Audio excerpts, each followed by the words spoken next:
Good evening, I'm on Black. Good evening. This is Pauline from St. Mary. Calling to big you up on your program. I am a disciple. I've been there since almost the inception. Guide I. It's the voice that sets me free. I just you me tune into because, me always even watch some other tell life and stuff, and that I have to see for later. I have to really listen to you first, you know what I mean? How my one God you get one machikum bakhna Africa da fa bakhna kida fanya kida farafet one machiki bunjul kida fa bunjul one yande kesawai kida fa bunjul one machiki bunjul kida fa bunjul dafnen rafet yom wentamenda ingama dafnen rafet yom wentamenda ingara dafnen rafet yom wentamenda ingara did you know that's a richer Africa did you know that's a richer Africa, did you know? Said the whole world love it, did you know? Said the whole world love it. Be proud of your culture. Be proud of that what you got. Be proud. Jambo, vipi, karibuni katika kipindi cha Doc. I am Black. Kipindi chaitwa Metamorphosis. Jifundishe, elimika na mwelimike. What men want and what they will. Working for a dollar bill. Sad to see the old slave mills grinding slow but grinding still. Walking home, a youth gets killed. Police free to shoot at will. Sad to see the old slave mill grinding slow but grinding still. 9 to 5, you know the drill. Weekends are a short-lived thrill. Sad to see the old slave mill grinding slow but grinding still. Cover on it over till it spill. Take until they've had their fill.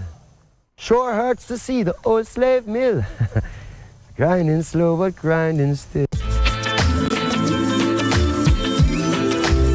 All praise unto the Most High. This last year, Rastafari, abolish slavery right now. Pharaoh let my children go. Hey. Africa prepare, cause I'm coming home. Black man prepare, cause we going home. Africa prepare, I and I coming home. People prepare, cause we are going home. The joy you bring you, my song I sing you. The fire within you, the struggle continue. Let's just begin you. We got to win you. The prosecute and trim you. Still praise the king you. Got to be bold and brave. They call you. Settlers they call you. Free slave now look at you. With the length of days give praise. Fire of the blaze. Africa prepare, cause I'm coming home. Black man prepare, cause we going home. Africa prepare, I and I coming home. People prepare, cause we are going home. No equal rights, not justice. No schools, no jobs, the more they use the focus. They do some farming, me get up, blow on me focus. Babylon can't touch this. Look to the east for the crowning of the king. That's the way you are should go.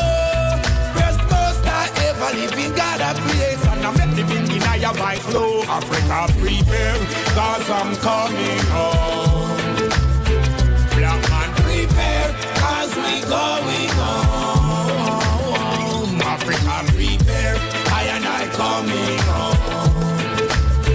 People prepare, cause we are going home.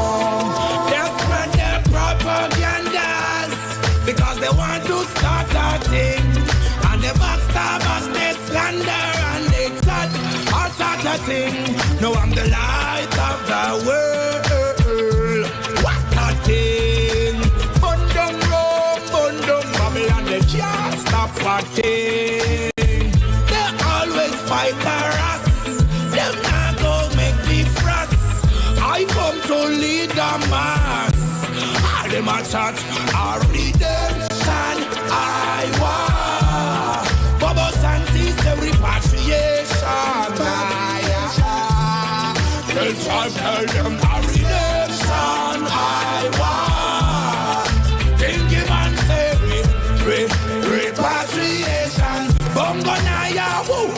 Africa, prepare, cause I'm coming home. People prepare, cause we are going home. Africa, prepare, I and I coming home. People prepare, cause we are going. Yeah, man. And Emperor Selassie, I am weird. The ancient of days never quail. Rastafari, I love me veil. Yeah, man. And Emperor Selassie, I am weird. The ancient of days never quail. Rastafari, I love me veil. Can't cool, can't quench. Everlasting burning fire. Babylon, your rent, can't cool, can't quench. Everlasting burning fire. Read that judgment, I tell you. Can't cool, can't quench. Everlasting burning fire. Babylon, get drenched, can't cool, can't quench. Ethiopia, mature desire. Babylon, then how is it you get your food to eat and yet you find it hard to feed another youth that come up at your feet? Then how is it you always a strive and yet you find it hard to show another get so you tough to survive? That's why a King Selassie I will praise. Run the tell Pharaoh, him city they go bless. Me know a king or a star right up on the throne. Babylon, we the dash brimstone. The one your name can't cool, can't quench. Everlasting burning fire. Babylon your rank, can't cool, can't quench. Africa my true heart desire. Black clearance, can't cool, can't quench. Everlasting burning fire. Babylon your rank, can't cool, can't quench. Africa my true heart desire. Read that judgment. Bigger to you some put them in a the pit. Them judge and them jury just green and a grit and all them police and them soldiers said them ready and fit. The sniper the black say him not shoot and miss the black Christ kingdom. Stand for equal rights and justice. A true human rights. Where a government none is. Rastafari did no say PJ are the false and hypocrite and them a go bring Bruce Gold in fi make a big devil switch. Well Rasta drop Siaga in the bottomless pit. Now follow the evil mama gun you spank you real quick. Well that's another fire. Pans and public me telling them see some no war and wickedness. In a funny case I need them gun finger them go deep. And not about them a vote all that wine them a sit me say red gold and green in every district. And Ethiopia be the witness this a one your name. Can't cool, can't quench.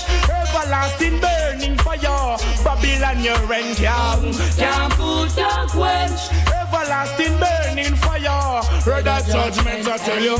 Can't cool, can't quench. Everlasting burning fire. Babylon get drenched, can't cool, can't quench. Away from Africa with the intention to steal our culture. The good father passed by and said, humble yourself, my children. Humble yourself, my little one. Humble yourself. Oh, my brother,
There is one earth. There is one planet. Is there one world? There is one earth. There is one planet. Is there one world? Metamorphosis. Took us away from civilization,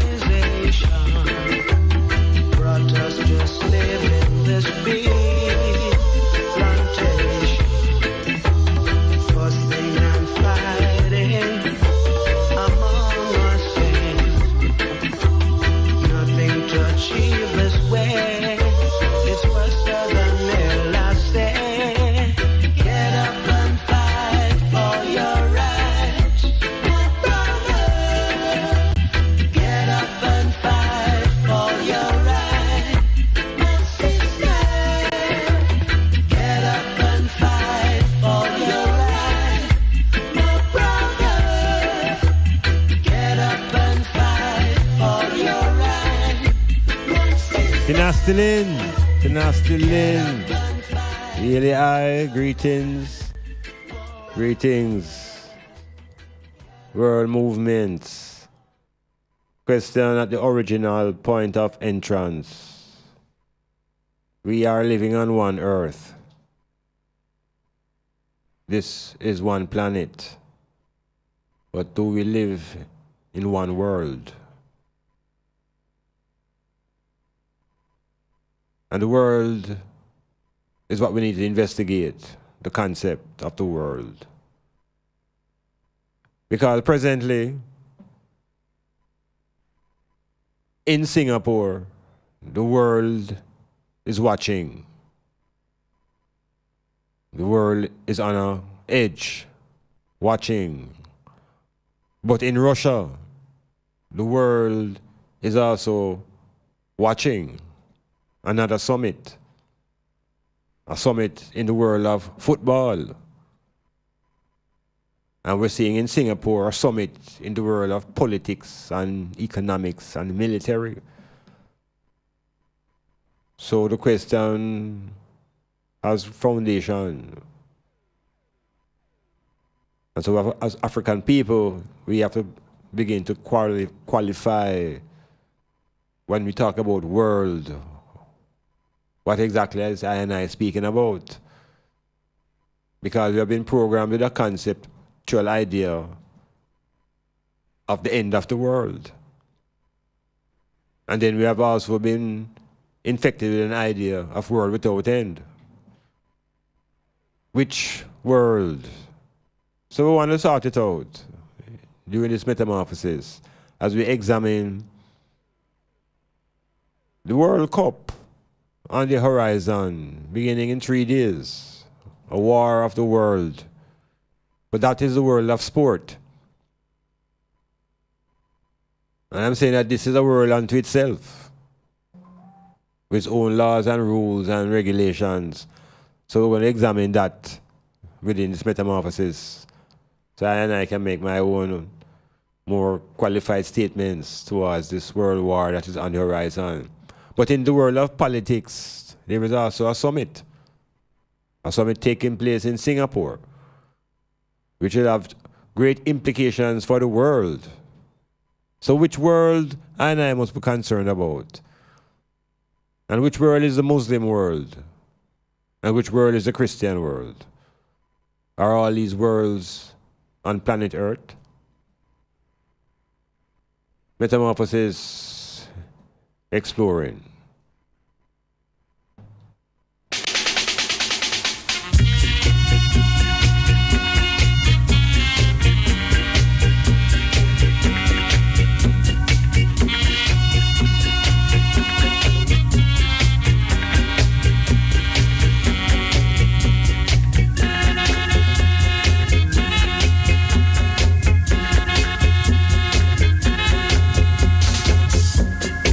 Shall not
chant on Babylon, chant on Babylon, chant on Babylon, chant on Babylon.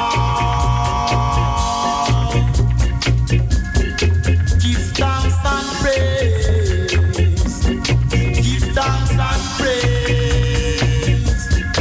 give thanks and praise, give thanks and praise to the whole of man of creation.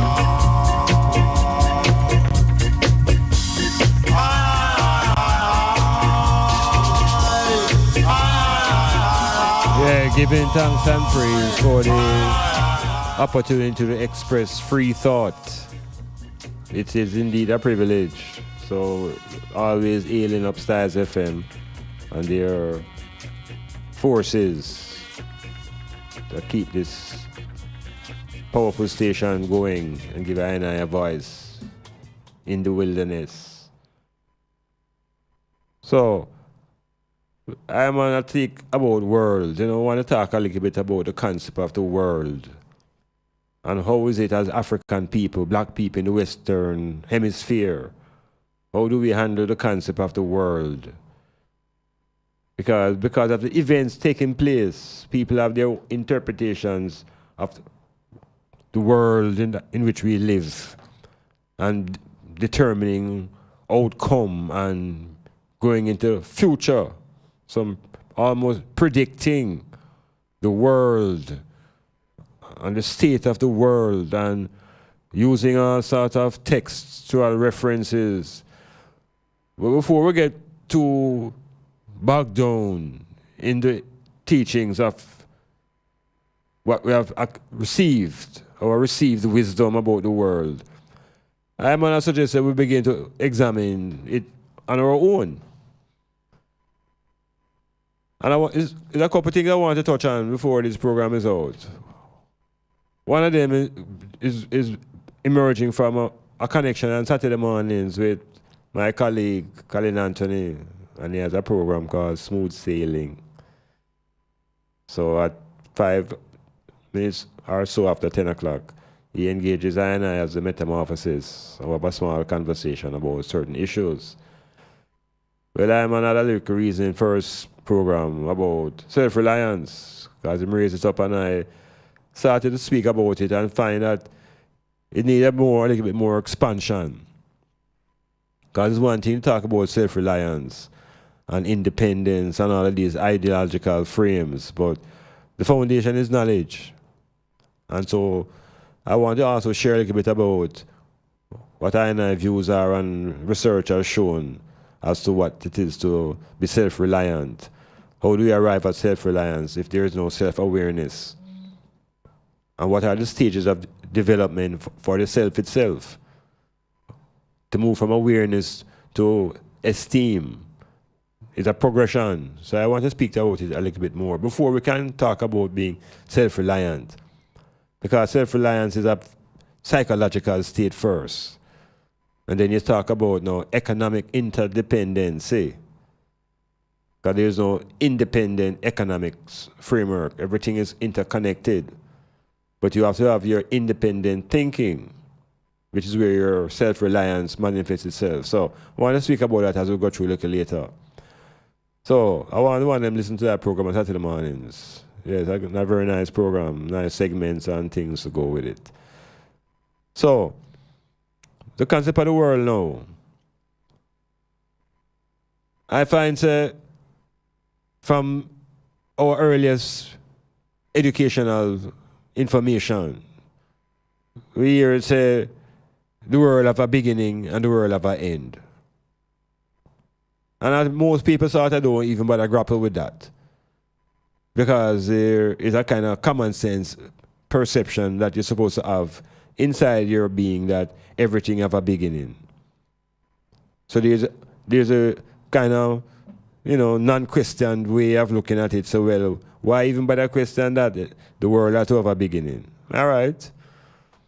But here we are today. I will still speak about the concept of world. But it looks as if we have different types of worlds. Because I asked again earlier, is it that we're living on several different planets at the same time? Or are we all on the same planet? Which would make it one planet and one Earth. How then do we have all these various worlds? And what then is a world? But before we even get into this now, I want to speak a little bit of what is happening at a distant planet, a different world. Now, when I was a youth, the cartoons and the comic books, them always talk about Mars and Martians. And them always used to put it in the media, say Martians were some little green men. You hear that, Cassidy? You grew up and hear them argument, right? Right. So I always hear about Martians, but always some little green man. You know, I used to wonder why it wasn't some little black man, you know. Why them never give you the imagery of Martians as some little black man? Because that changed the attitude of black man upon the earth, you know. Yeah, if I and I really know, say, I and I used to live upon Mars. But hear this now. So the cartoons and the comic strip on Hollywood and Orson Welles and all these writers control the narrative. They're putting out the literature, them writing the books. So they eventually begin to be the ones who inform I and I know about things like Mars. Because I remember now, you know, them now have us thinking beyond the next day, you know. Yes. This now is taking the brain now off of the planet and looking into the galaxies and the solar system. It's leisure time. You get to do that. So we are saying look into it now. We have the opportunity to explore beyond this planet. So long time now the Europeans intrigued about Mars. Because the Africans have a lot of cultural spaces that speak about their connection with Mars. Even as far as in the southern areas of Africa, the Badoma people speak about their relationship to the planet Mars. The Dogon of West Africa speak about their connection to the star Sirius. So I want to let them know that African people have connections to planets long time, you know. Ancient planets and civilizations. Don't get trapped by the 6,000-year-old storyboard coming out of a garden. Watch it. So we're going to look at Mars, because Mars is a tangible place. One can't tell me say no dead. So that planet now has occupied the imagination of the Europeans for the longest time, because him go Africa, him go through Egypt and him go through West Africa and South Africa, and as I say, we have our records of these places. So it's a long time him want to know how it's set up and what go on. Him reach a point now where him can send vessels and vehicles to Mars.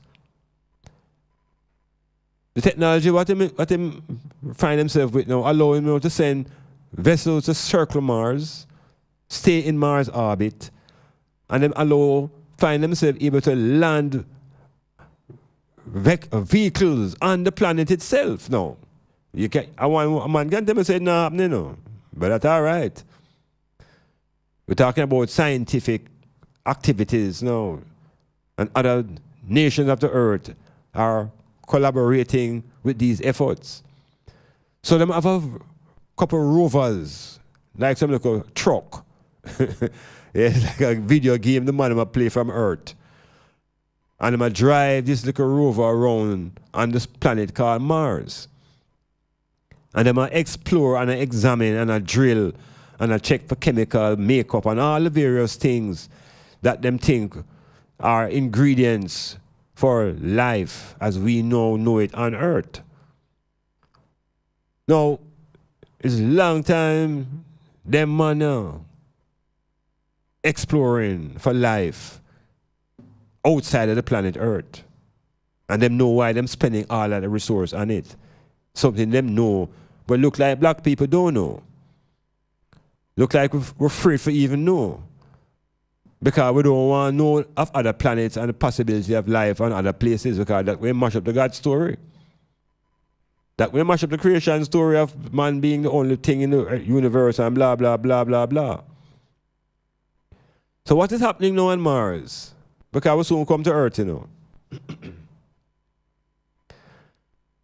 The vehicle that them have on the Mars now, I've been there for maybe about 10 years.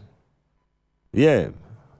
I drive up and down and sometimes I shut it down for a couple of months and the thing moving around and it drilling into the planet now and testing the thing. You know what the man them eventually come up with now? This is the most recent findings. That they have found what they call microbes. And these are now the absolute foundation building blocks for life on Earth. So you know what that is suggesting? That at some distant point in time, it is possible that the planet Mars had life form like the planet Earth. So that would have been a world unto itself. How many worlds are there on Earth? Metamorphosis. Great news, everyone! DIB Block Factory and Hardware Supplies located at 44 William Street, Port Antonio. Now open every Sunday from 9 a.m. until 2 p.m. Stop in and beat the Monday crowd. Get the same great service on a more convenient day. Doing some work on a Sunday, run out of material? No need to worry. DIB Hardware will be there to serve you. Still the #1 supplier in Portland of building materials, hardware supplies, kitchen and bathroom finishes. DIB Hardware Port Antonio. Now open this and every Sunday, 9 a.m. to 9 p.m. 44 William Street, Port Antonio. See you there. Planning a party, club night out, stage show, a gospel concert, or even a business sales event? Let Styles FM be a part of your promoting tool. Take advantage of our low-priced promotion packages with commercials, interviews, giveaways, reviews, and much more. We have special offers when you mix and match and bundle your options. Contact us at 876-286-9216 or 439-5160. Styles FM for the most effective way to exploit your marketing dollar. This feeling is taking over me. I'm so excited. Feel the euphoria. Tuesdays from 5 to 9 p.m. with the Master Mixer Musical Maestro Digital Team. Giving a total satisfaction with melodies and memories by the score. With the widest selection of genres and hits. So you don't know that program you turn up, you know. So you know Patek's a full dance, the one you slap with. Digital and we are party. Yeah, we flawless. Euphoria the program. Every Tuesday. 5 to 9. Every Tuesday. With the Musical Maestro Digital Team. We're there. What about Ram? My God. Yes, that's right. The bus Ram, because we're all headed to Fan Fusion. But now while tickets are available, St. Thomas Peeps, we have transportation for you. The bus leaves from Morant Bay to Portland. It's only $2,000 inclusive of tickets per person. Pick up your phone and call 356-7491. Let me repeat, 356-7491. Mommy, you never catch it? Let me repeat the third time. 356-7491 to book now. Call between 9 a.m. to 4 p.m. or you can book at Munch's Snack Shop at Duckenfield Primary School Gate. Nobody will be left behind. Fan Fusion, here we come. Clifford Guest House, sponsor of Metamorphosis on Monday nights from 9 p.m. to 12 midnight with Dr. Iman Black. Located at 15 Queen Street, Port Antonio, that's Titchfield Hill, they offer accommodations for up to 1 month. Call them at 285-0610 for more information.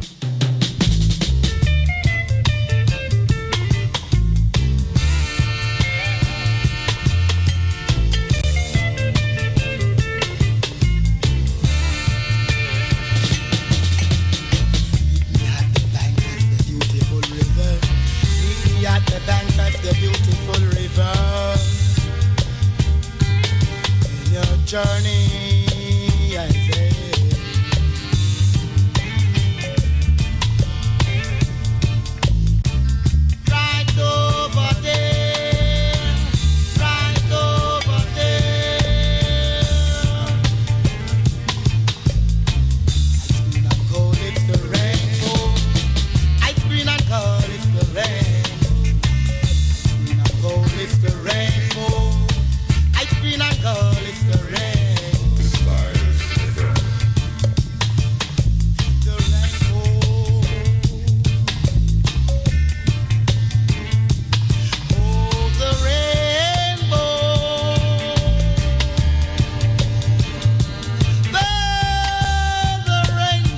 There are many people who think that the rainbow is a covenant between God and the people.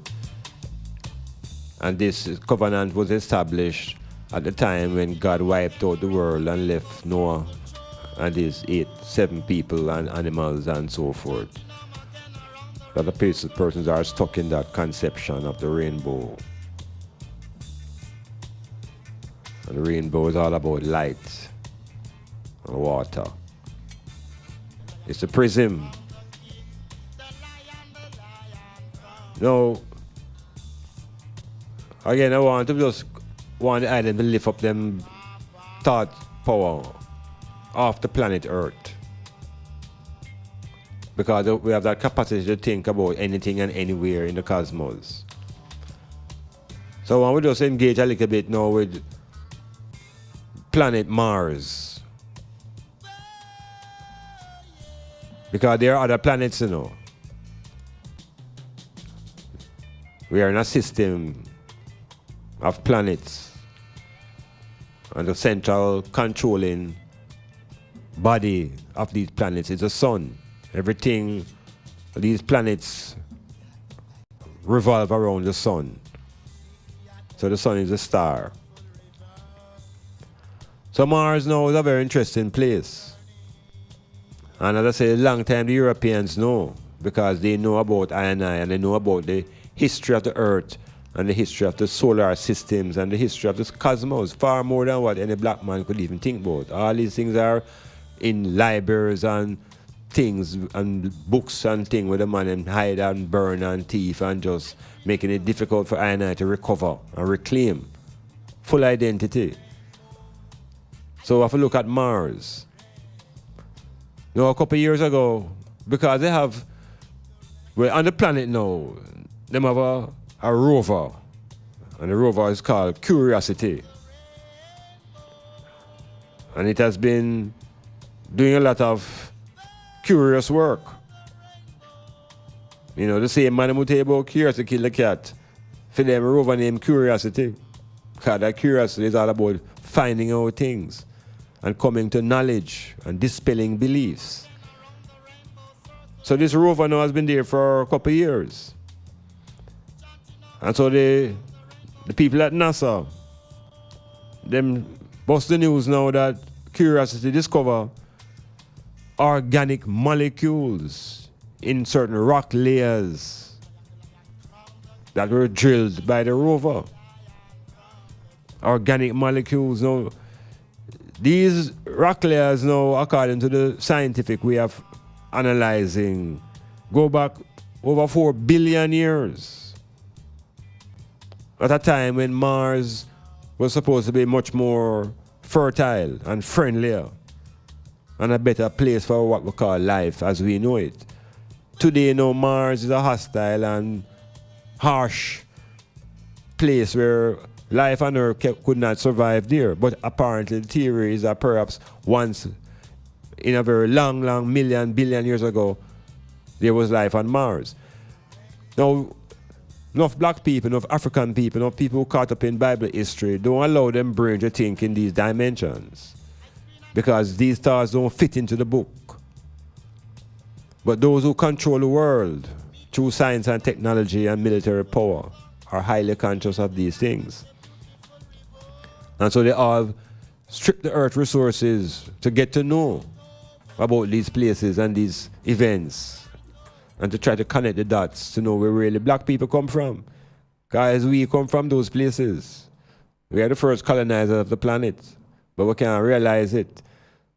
The technology that it required, we feel like so is something that is way beyond and superior to I and I. So the findings now is important because it changes the whole concept now of the world. So this world that we're living in now, this earth, this planet Earth now, we have to begin to re-examine its whole genesis and how long it has been in this format.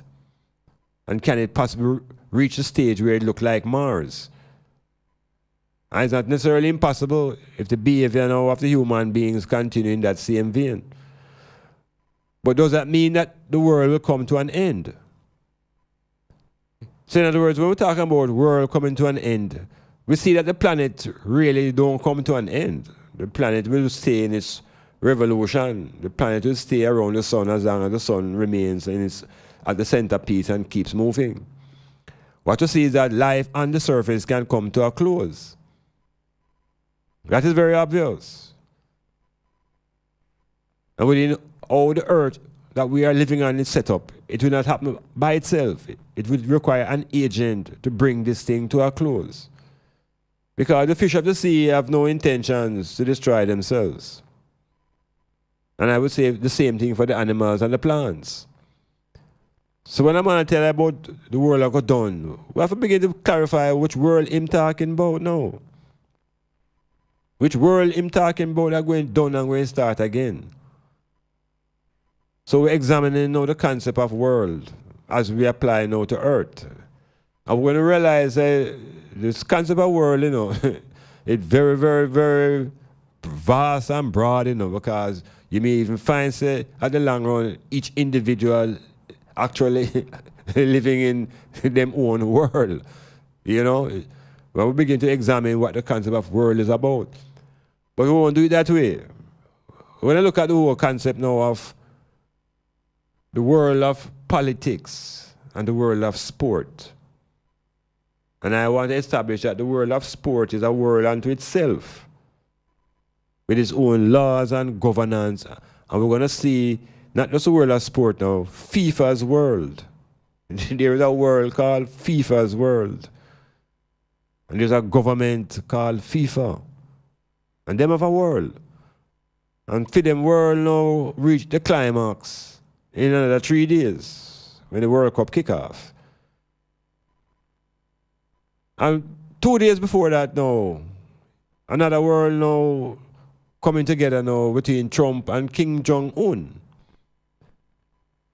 And the world watching that to see how those two guys are going to determine how the world going to operate at a certain level of economics and politics and military. So I can speak about the military world. Again, with its own laws and jurisdictions and punishments, etc., etc. There's the world of sport. So how is it now one can tell I that with all conviction that the world will end and the world will start again? Which world? Do they speak about God's world? So is God's world different from the world of sport and the world of the military? Do we have any respect for the world of the insects? The concept of world, that a man can frighten man to tell you that the world will end and it soon end, and you have to do this and you have to do that and you have to do that because it's soon done. World without end, world without beginning, concept, idea, time, metamorphosis.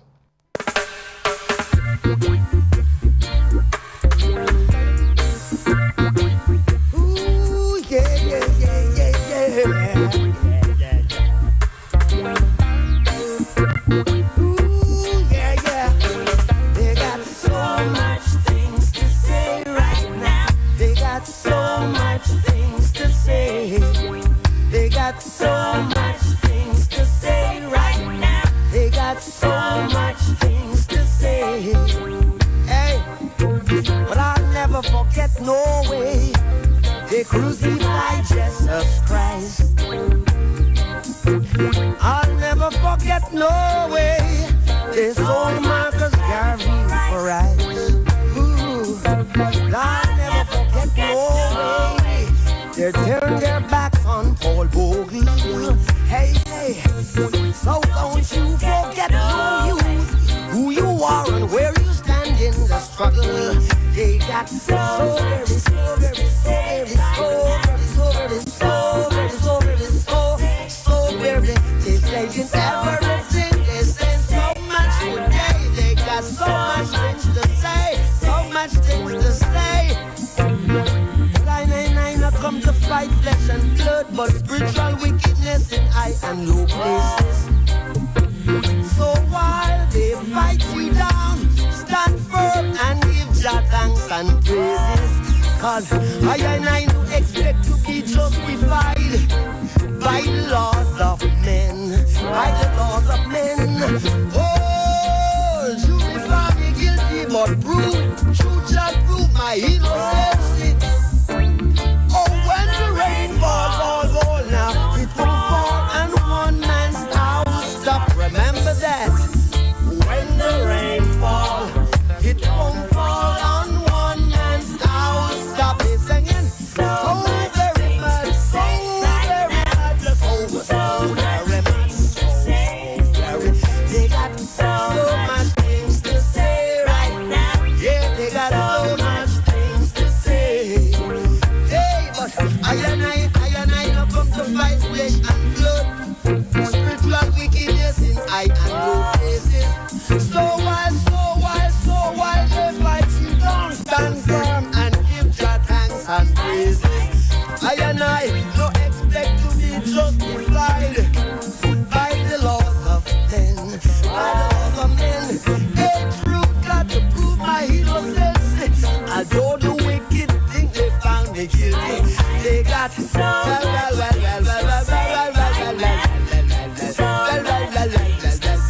elaborating all the time. So much things to say. Whole heap of talk, whole heap of things, them have to tell us from them times to this time. It's time now we begin to exercise some self-reliance in our thinking. Yes, self-reliant thinking. We're not depending on others to define if what you are saying is so it go or not. As long as you can hold the reasoning in a logical and a historical framework, we can have our ground for our reasoning. So we'll talk a little bit more about Mars. Yeah, they call it a red planet. And with green men. Yeah, don't want to mention nothing black about it. But guess what? 3-4 years ago, one of the vessels that them have circling Mars. Because guess what? It's not just the Americans have an interest in Mars now. The Indians are there too. They have their own vessel going around Mars to gathering information, So it's an international effort from the European and the Indians and the Chinese, those who have the technology. They must circle Mars. And they took a photograph of what they saw on the surface. And one of the images reflected a giant ankh. A-N-K-H. A giant ankh. The ankh is a lifeblood and the key symbol in Egyptian culture, Some of you know how the ankh reached from Mars. I don't know what the Egyptians were doing on Mars or what the Martians were doing in Egypt. There's a whole heap of things we have to do to reconnect ourselves and bust out of the chains that keep us terrestrial. We have to recognize that we are galactical beings and ancient. So the Europeans are spending a vast amount of resources trying to know where certain things come from because they know that I and I have been there. It's only I and I don't know, It's only the people, black people, African people, disconnected from that ancient history because it goes into times, millions and billions of years. And the Christian, Western, black man can't go beyond 6,000, 10,000. It kind of run out.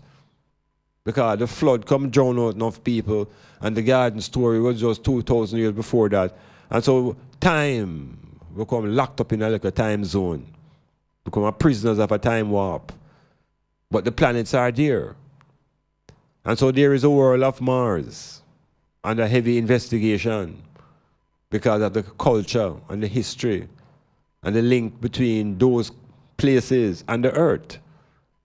And the link between those places and the culture of African people. The Vadoma people of South Africa, their mythology speaks to their descendants coming from Mars, their ancestors. So, when we talk about Earth and the world now, if we break it up in a little bit more specific way, which world we are talking about? Because obviously, it's only one planet. In the same way, Mars represents one planet.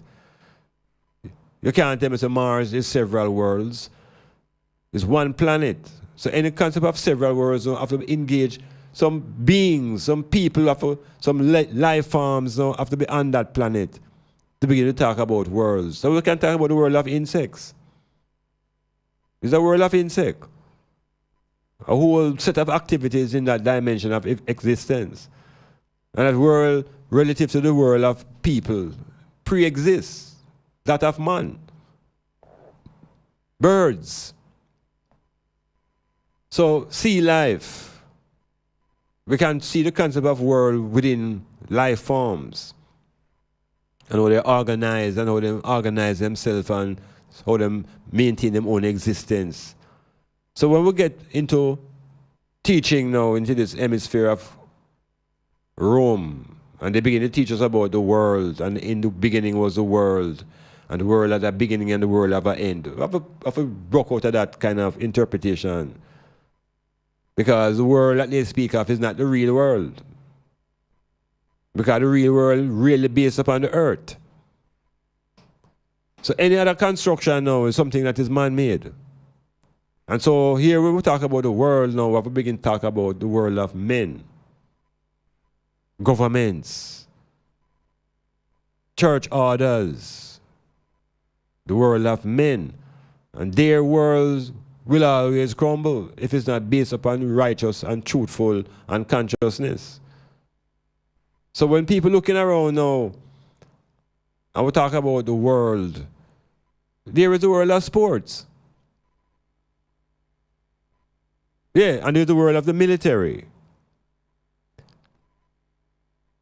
So, I just want to say that we need to release ourselves from this fear of the end of the world.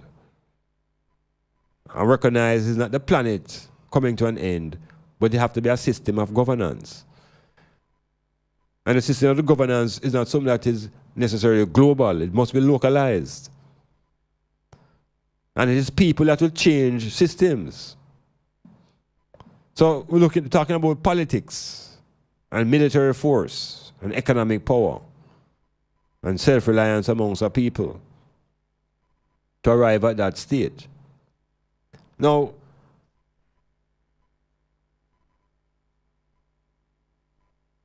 can't talk about the World Cup without speaking about the draw that is on the horizon, the draw for the 2026 tournament. That draw will take place tomorrow or Wednesday. And the draw pits North America versus Africa, where Morocco is challenging North America. North America is a combination now of Mexico, the United States, and Canada. And the challenge, or rather the bait that North America is offering is that FIFA will achieve its greatest financial reward ever. And the politics has become exposed because for the first time, the president of a country has started to interfere with the selection process. And I'm talking about now the president of the United States, Donald Trump. And the Trump is in a position where he now is really beginning to influence the world. See, they know, another world now. And this world now is the world of economics and politics and military powers. This world. And what we see happening now is that Trump is also trying to influence the world of football, FIFA's world. And both of the worlds are supposed to be independent of each other. Because FIFA declares its world to be a world that is autonomous. It governs itself, it has its own laws, and it has its own court system, and it cannot be investigated by nobody but itself.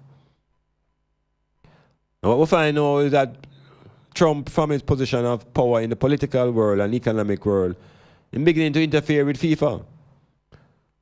Because he has subtly suggested to the other African countries that it's better than back up America for the vote than back up Morocco. In other words, I'm going to tell them no, so don't bother get racial. Don't bother get racially conscious and unite because it is all African brothers. Don't watch that. I am giving you aid. And I support your planes and yet so forth. So FIFA now is for the first time now being challenged by a political force outside of its normal way of doing business. And we'll find that I will speak about this president a bit now because he's proving himself to be a very, very original and authentic force of divisiveness. Really. And he's using the world of sports as a political pawn because it is in this world now that a lot of black people find themselves and their energy tied up. So in the United States, the President of America, who has been recognized as an outright racist and other things, he has played a heavy political game and he has decided to pardon Jack Johnson. Jack Johnson is a great black heavyweight title, first heavyweight champion title, black man who was imprisoned under false pretense. And, you know, them kind of way there. And Trump now, in his divisive construction of his way of making America great again, him decided to pardon him. And he took it on recommendation from another celebrity, Sylvester Stallone. I will see where a celebrity female now, Kardashian, also got Trump to pardon some woman who was on some drug charge from 20 years ago. So it is showing clearly that if you're a celebrity, white man celebrity, white woman celebrity, you can get Trump ears. And Trump has now played into the politics and has decided to offer a pardon to anybody who the black players in the NFL recommend. This is deep psychology now, you know. Because previously, the law was passed that if you don't attend the anthem and stand, you'll be penalized. In other words, now I want them to see what's happening in the world of sport and politics and race. And how the transformation is, how we're being affected by the decisions now coming almost out of the White House. So, we see the interference with Trump trying to insist that African countries vote for his country to be the host. I would say where it's a good thing that the United States is absent from the World Cup in Russia. Because I don't think we could have taken Trump in Russia. But what we see is that Trump has found another platform to demonstrate himself. And we have to pay attention again, because the great summit that the world has been promised is on the horizon. The meeting between King Kim Jong-un and Donald Trump, it is set for Singapore. This is just before the opening of the World Cup. So we'll see worlds coming close to each other.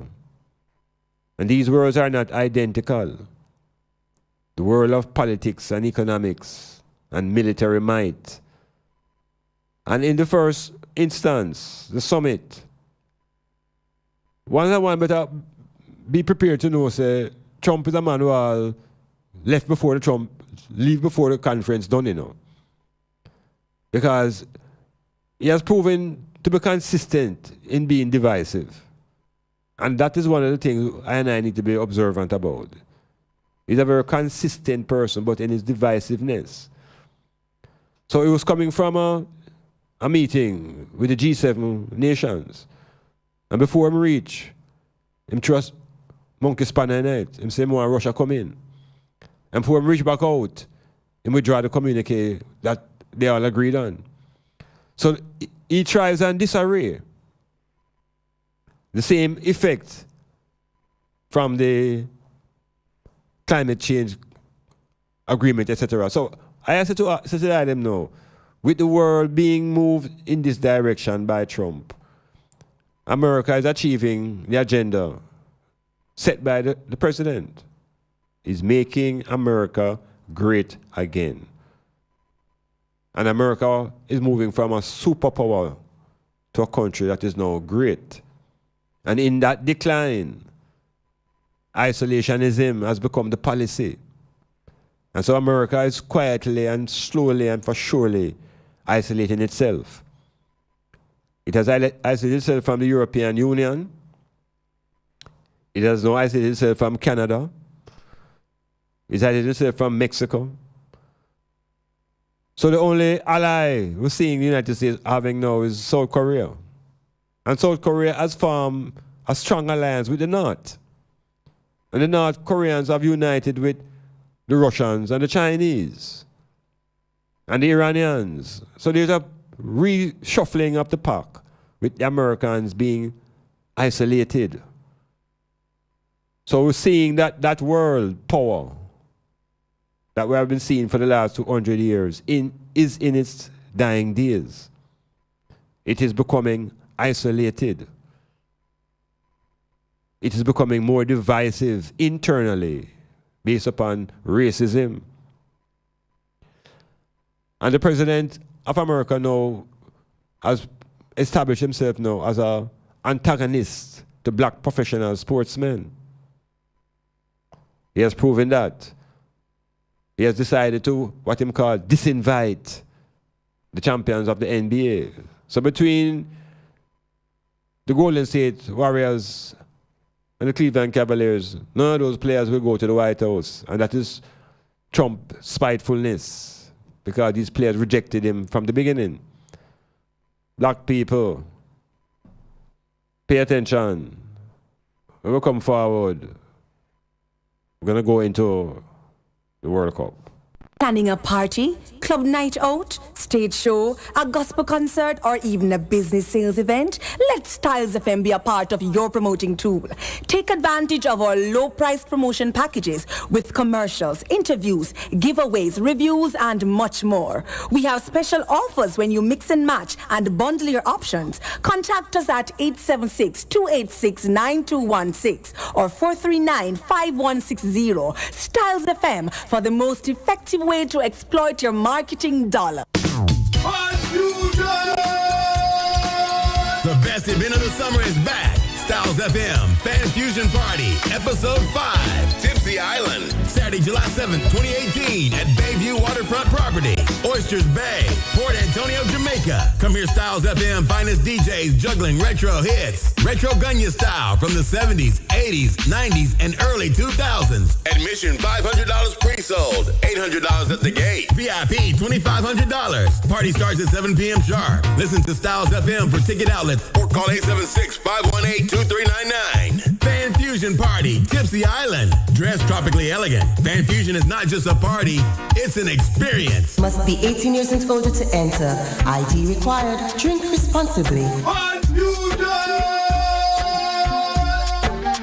This is Ricardo Suave, inviting you to tune into Smoothic, the show for the ladies, with DJ Prestige, from 9 to midnight every Tuesday on Styles 96.1 FM, Portland's best. I've been watching you. Are you sick of living an average life and tired of just getting by? Do you want to take your life to the next level? Learn the secrets of the super successful. Listen to Power in a Half Hour with Coach Mark this and every Wednesday night on Styles FM from 9 to 10 p.m.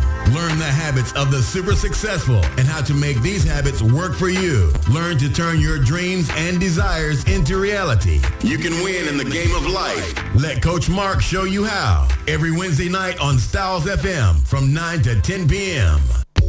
Clifford Guest House, sponsor of Metamorphosis on Monday nights from 9 p.m. to 12 midnight with Dr. Iman Black. Located at 15 Queen Street, Port Antonio, that's Ditchfield Hill, they offer accommodations for up to 1 month. Call them at 285-0610 for more information.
In some very tricky times, and I just want to try to give the item an option to think it out for themselves.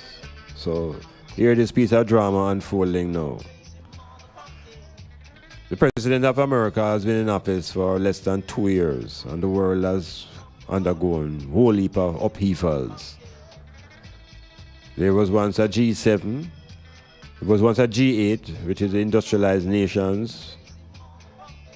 And then there was a eruption when Russia decided to take over Crimea. So them kicked them out of it, and it became a seven-nation movement, G7. I was saying now where they're going to meet for the first time with Trump. And Trump said, boy, it must be G8 again because they must let back Russia into the club. So Trump and Russia have an alliance. And that's why he's under suspicion for being elected with support of the Russians. Trump is a Russian plant. That is just my own thesis. This is Russia's way of pulling up America because America pulled up Russia. Right? The empire strikes back. And you have to have somebody in the office to administrate these these things. And it's not Trump. Trump is the agent. Because you have people putting in $300 million in the campaign and directing policies with Israel and all kind of things. So don't let us not be distracted simply by this man. But him is a mouthpiece, and he's a good mouthpiece for the agenda. The agenda is to make America great again. And so the divisiveness of race must become highlighted to get that greatness. Greatness mean white, you know. Don't think greatness mean power around the whole globe and influence. No. When you have that global influence now, you're talking about super. And it's evident that the superness is dissipating. Very, very obvious that the super of America is dissipating because Trump is moving it from super to great. And in the condition of great now, you have to highlight racial differences and fear and bring America to the stage where it was in the 1860s, where lynch mob ruled the place. This time it's more organized because they have uniforms. No, I say that to say, to show you all the thing sticky. Prior to Trump, the president was said to be a black man and the first black man in the White House and all of these type of things and so on and so forth. And that president had 2 terms. And within those 2 terms, the people in Jamaica, Rastaman in particular, and the Afrocentric minded people, have all been agitating for Marcus Garvey to be pardoned, not just in America, but in Jamaica first. Because the argument was that Marcus should be pardoned by the United States government for the same set up business with them, set him up so that they could deport him, right? Everything became evident in the records later on, the whole J. Edgar Hoover activities and the whole strategy to get Garvey out of America. After serving him time, first thing to do was instant deportation. So we understand that policy and effort that reached Garvey from that time. Now, the protest to pardon Garvey has been kind of lukewarm in Jamaica, and it has been growing. I think just where the parliament decided to pardon the hero them who we classify as hero and, you know, whatever. But here what happened now? During the 8 years of Obama, the agitation was that the American president should be in a position of actually glee to pardon Marcus Garvey. And a lot of people at the end of the 8 years, were very disappointed with Obama and the administration because them say, see, black man going the thing on, no, Garvey don't get no pardon. Well, here comes Donald Trump now, the well-known racist and misogynist and groper and all of these things. And Trump used him executive powers now, first in pardon black man Jack Johnson. And here we have now, I said it last week, you know. I said it last week. And yesterday, when going through the various medias, there's a media house called Atlanta Black Star, and they are running a story that the Republican strategist, a brother named Roger Stone, he is now urging Trump to pardon Marcus Garvey. I show you how the man I'm going to get with mixed up, you know. Now, Trump, from my point of view, we're going to jump on this. Because this is the high politics of race. That imagine now, this could possibly now be the final stabbing what him call Obama's legacy, because part of his agenda was to remove anything organized and positive that Obama had come with it within his administration. So it's very, very ironic now and going to be very disruptive. I am sure amongst black people that some going to start praise Trump. Yeah, some going to start praise Trump. And some going to begin to condemn Obama even further. And so we have to check ourselves. As the song was telling us, caution, the road is wet.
I just can't sorry for the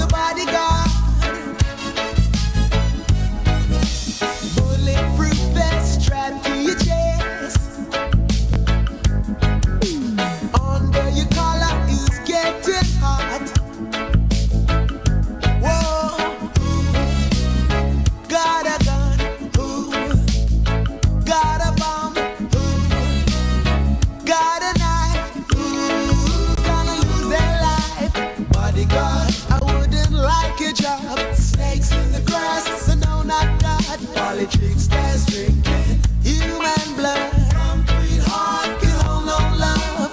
Bodyguard, I wouldn't like your job. Snakes in the grass, says I know not God. Probably tricksters drinking human blood. Concrete heart can hold no love.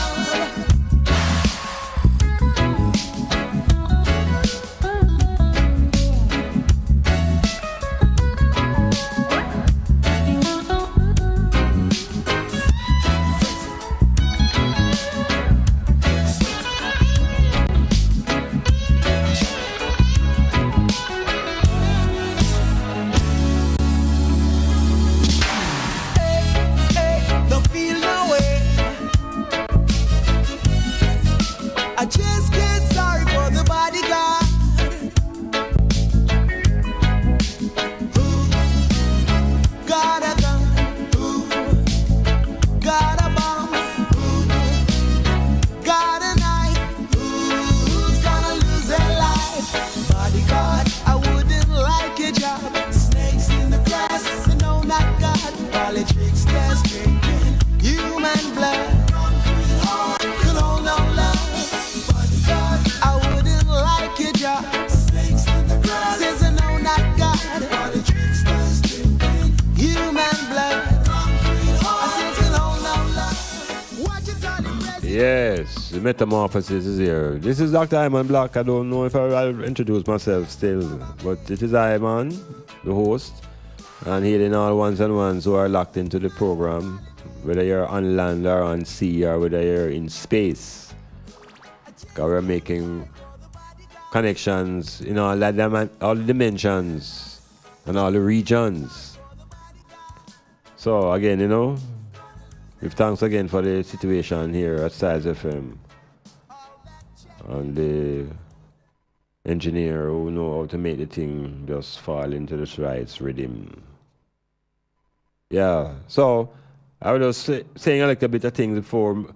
I have to say these things before we get into the football. I have to say these things because these things for me are more pressing than the entertainment and the drama that is going to unfold on the world in the next couple of days, 2 or 3 days. Because it will come to a close 4 weeks later. And once it comes to a close, I have to deal with what is. And what is what is right now. And what is now is that the world is undergoing tectonic changes, realignments, and islands and groups, even within the climatic situation. We see where the volcano in Hawaii, Kilauea, has moved up vast amount of neighborhoods and building new lands and out into the ocean as the lava settle out there. All kind of devastation taking place there. See what's happening in Dominica. Entire villages being wiped away by volcanic movements. So the earth is undergoing its own eruption, As the surface undergoes its own behavior, the earth is responding. But there's no end to the earth. The earth knows how to purge itself. The earth have elements, fire, water, air. And when those things come within the forces that they can carry themselves, enough things dig up. Yeah, when the air becomes violent, we call it hurricane and typhoon and cyclone and all those things combined with the water. So earth knows how to angle itself. It's the beings on the surface go on as though know them super. And projecting themselves as being in a position where they can dominate the earth. Yeah, foo-foo literature about have dominion over all things. Is a man right that? You think say God right? You think God have a voice? Is men right those things? And the outcome of these dominions is the destruction of the earth. The fish them quite contented, And when you check the animals, some of them have to be put on reservations because of the behavior of human beings. Wiping them out and hanging up them head in them house and calling them things trophies. Right? The barbarity. Some of the animals now reacting when these people come into the what they call the reservations. Yeah, man. They want to say alligator and go on like them want to play with them. Alligator so I take them away now.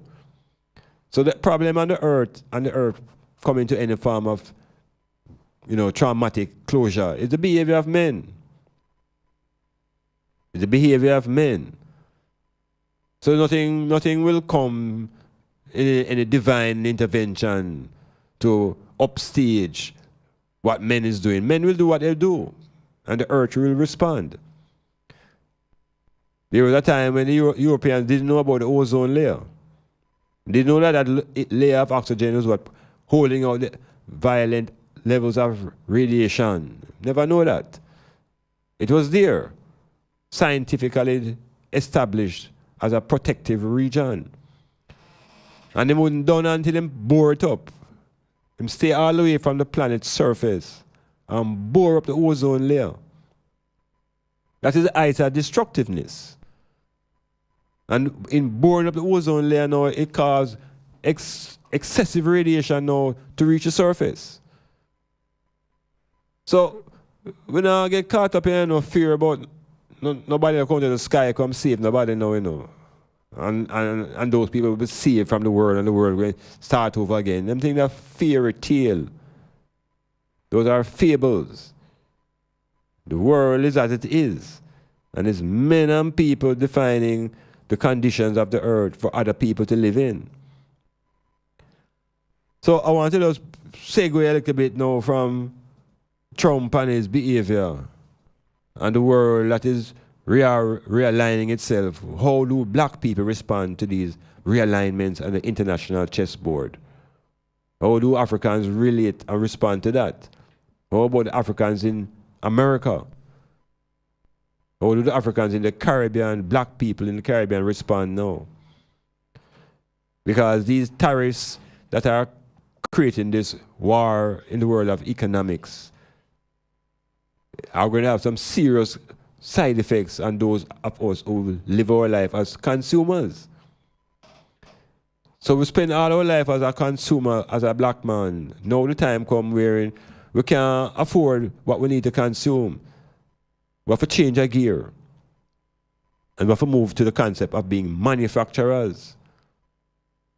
And those things now tie together now with the other aspect of the reasoning, which is about self-reliance. Because this Trump era is forcing black people to really recognize their own self. The same way the women have to realize themselves because of the assault that has been approved by this leader. So black people have to recognize themselves. But you see, the idea of self-reliance now is a whole heap of things. And as I said today, I had a nice opportunity last Saturday to start a reasoning on the smooth sailing. I hope I didn't create too much disturbance in the smoothness of the sailing, but I saw it go. But I thought a very important thing to think about and to discuss amongst ourselves as a people, the concept of the self. Because we hear about self-reliance, we hear about it, and we think we know what it is. And we also hear about economic independence.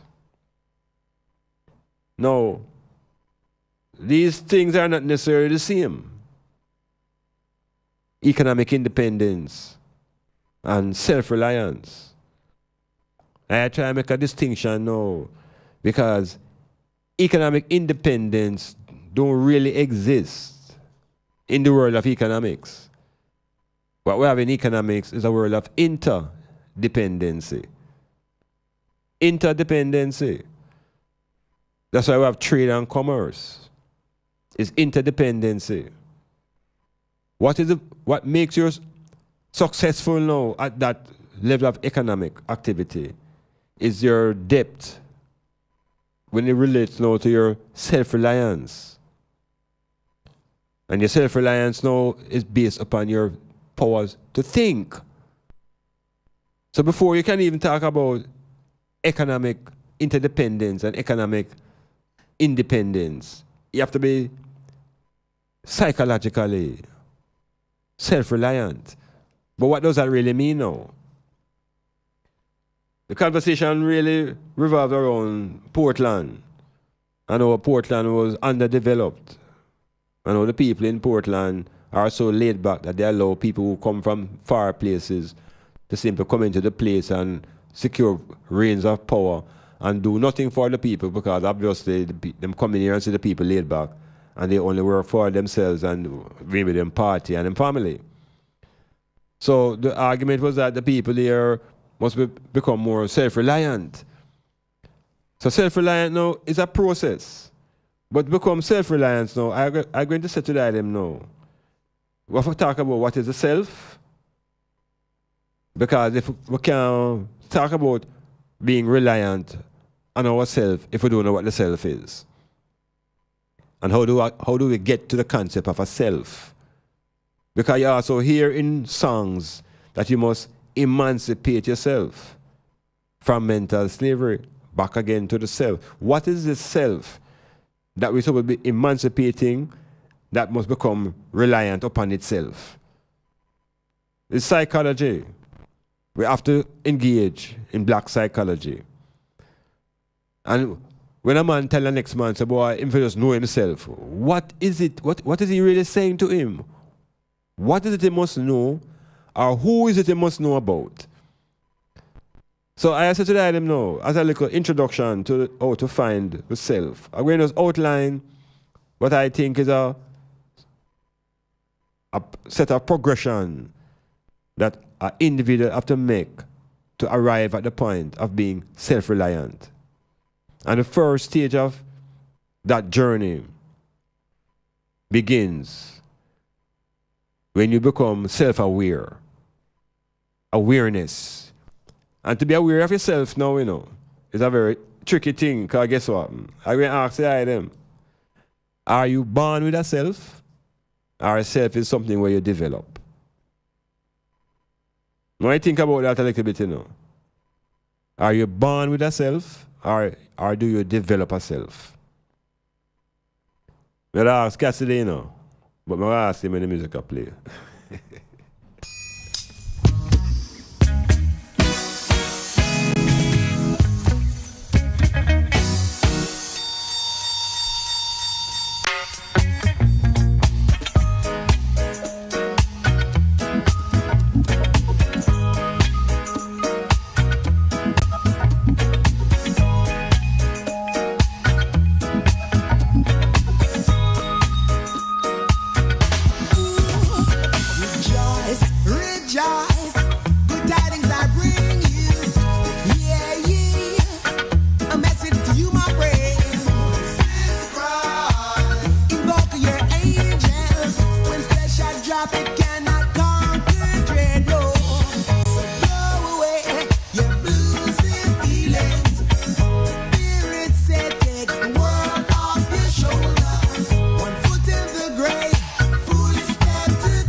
So by now you must have a answer to your own self. You're born with a self, or you develop a self. Because here's the thing now. If we look into a crib or look into an infant, a little baby who just born, and just born meaning 3 months out and 9 months in, so 1 year in existence. Does that infant have a self? What do you think, Cassidy? You think the little baby in the crib have a self? Yeah. All right, so why am I laugh now? You see the thing now is one thing we have to think about now. Part of the process of establishing our power is to liberate ourselves from confusion. It's powers we have, we have powers within, but it's like you have a battery warp, and it could fire enough power, but it now come out in a synchronized, organized way. So coming like you don't have it. So hear this now. The infant, I am saying, don't have no self at birth. There is no concept called self at birth. And birth meaning inception, egg and sperm connect, and the journey start. And journey continues for weeks upon months. We call it maximum 32. It can be less. And then we begin to see the connection now with the outer world, because the being come out now and decide to breathe on its own and cut off umbilical cord and begin to establish individuality and identity. I'm saying there is no concept of self at that stage. I'm saying what exists within that individual is a form of life that is centered around a consciousness. And the consciousness I call me. And consciousness is a force, It's a force that enables, it allows you to do. So I'm saying me exists. And everybody knows that me is the first thing them ought to identify them own being. Me. But we talk about self now. I'm saying self don't come into being yet. And there's another aspect of being that comes to consciousness, even before self, and I'm going to call it the I. And I was saying to my brethren earlier that there is I and there is me. But still there is no utterance or sight yet of self. So I am saying to them now that self now is something that we create. It's what we call a psychosocial entity. We create this thing called self, and it is founded now upon what we're going to call the name. So when an individual receives a name, I'm saying now that becomes now the foundation for what is going to be called themselves. They are going to begin to respond to that sound. They're going to begin to believe, to build their attitudes and maybe build certain amount of beliefs. But it takes an interaction now, not just between the I and the me, but there must be an environment for there to be a self, a society. Because it is a society now that helps to define and shape this thing now that we call self. So the first stage is really, before we can talk about self being reliant, is the self becoming aware of itself. Self-consciousness. And much of that consciousness is grounded now in the identity which is resting upon race and gender.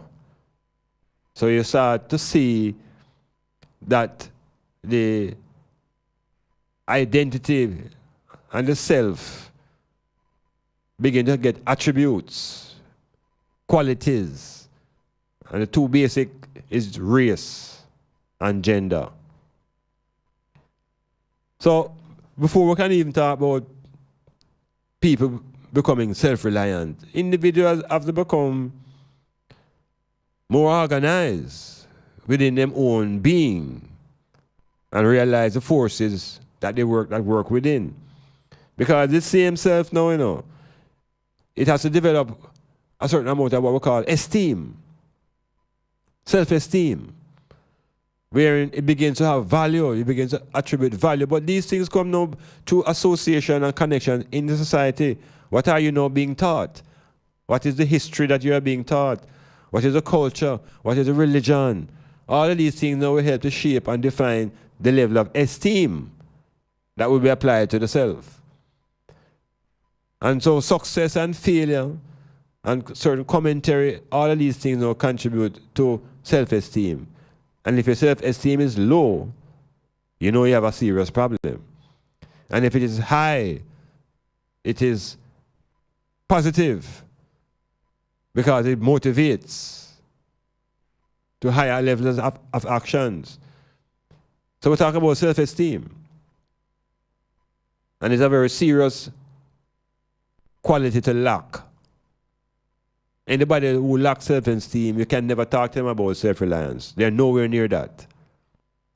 So if we begin to become aware, and awareness means knowing your genetic history, how you even get to come here in this place and time.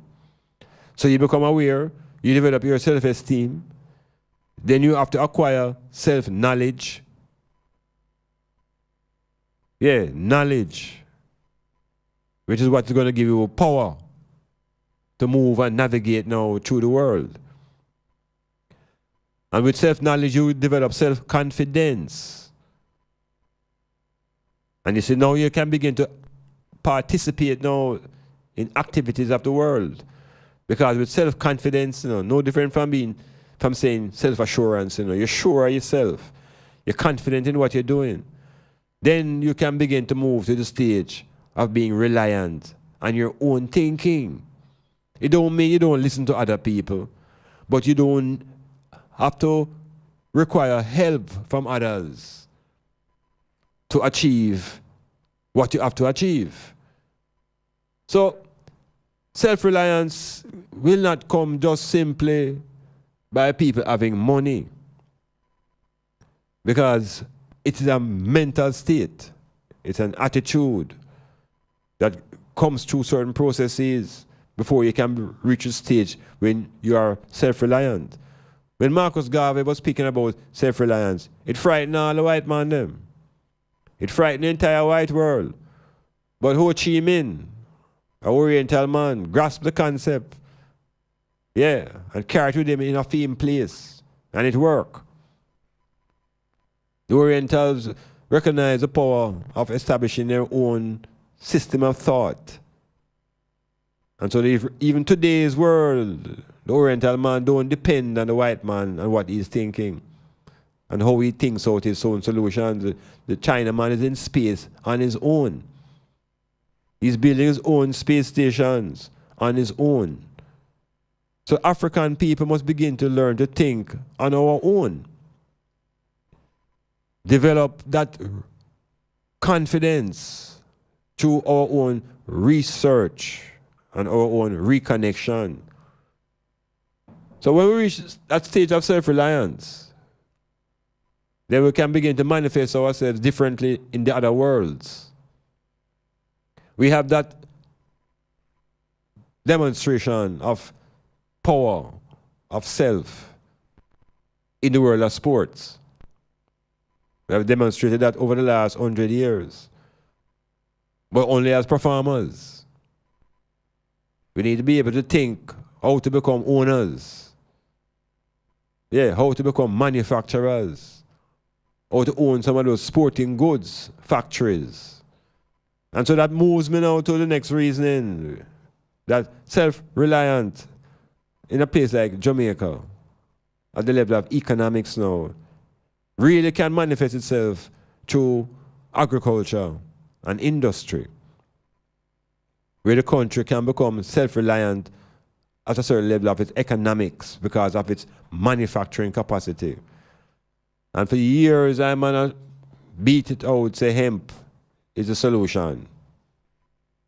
This program, The Metamorphosis, it used to be aired on Best FM a number of years ago. And we did an outside broadcast one year in St. Elizabeth. And I had the opportunity to meet Mr. Tufton. He was the Minister of Agriculture at the time, dealing with the Bami and pushing Bami. And I was introduced to him. And first, him said to me, yes, we hear you in the Parliament. So I say, really? Him say, yes, I hear you on the Hemp Talk. So I say, yes, so what do you say? Him say, I give me all the reasons why hemp can't grow. And before the reason finished, his friend who was standing next to us touch him hat and him shirt and him pants and him shoes and say, Ross, I hemp make them thing, I know. And one big laugh, ha ha ha ha ha, let's go have a drink. So I knew from that long time that these men in government knew and know about the power of hemp. Well, it's today, you know, or yesterday, in one of the newspaper, I see where Audley Shaw is one of the ministers in the present government. He's now telling the Jamaican people that there's a top motor company in Canada that wants to grow hemp in Jamaica. And he's making a whole heap of noise about this. Because, you see, it's when those guys say it, you know, it makes sense. But I tell you them long time, say hemp is what's going to break the back of poverty for black people, not just in Jamaica, but in African, Caribbean, and Pacific states. That's how global hemp will be as a liberating force. And we can come to that and become more self-reliant in our economics. That when we talk about being interdependent, no, nobody can push nothing upon away. Because we are in a position now we can earn whatever resources we need to get what we need in the country. But we can't be in a position of borrowing and talking about self-reliance. The population can't think self-reliance if they grow up in a culture of borrowing and begging.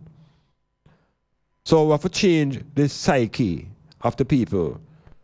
We have to make them begin to recognize that, first of all, there is an entity called the self. And each individual have to sit down now and come to grips with themselves, which is separate from me and I. And begin to look into your own being. Because these songs only sing about emancipating yourself and do this to yourself. The self is not visible. Can you see the self? Or do you see me? It's psychology. It's part of the liberation process. Self-reliance comes from being able to think confidently, think clearly, think assuredly. And within that thinking, we apply it to economics, we realize that we have to be manufacturers. We have to think out how to become manufacturers, and the roadmap is clear. Hemp industry, 20,000 products from hemp, manufacturing, change the whole culture, get man industrious. That's how we move towards political power based upon an economic foundation. I know me alone I said this, I just Garvey I said from the 20s. But maybe 100 years later, we're ready. Bonsoir, Paris! Comment ça va? Okay. Here they are again, the second time around, 360 degrees in a full...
years. I have been there. Can be no trail of tears. Don't get weary, no. Don't get weary, no. Don't get weary, no. Don't get weary, no. Release yourselves from the snares that tie you around. Break off fetters that bind you and you. Chains that keep you down. Over hills and gullies we go, through swamps and waters low, and out of the gutter, Zion bound. Sidewalk, babe with gold, milk and the honey flow. Can be no trail of tears.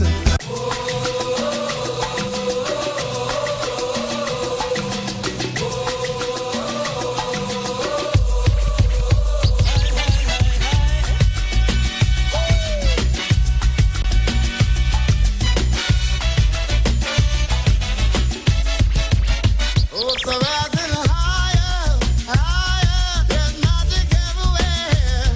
The expectation of a nation's like music to the air.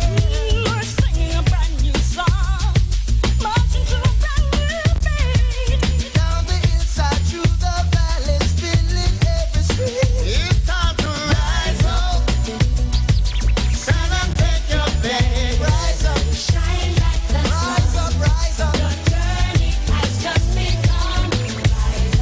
Rise up, stand like the brave.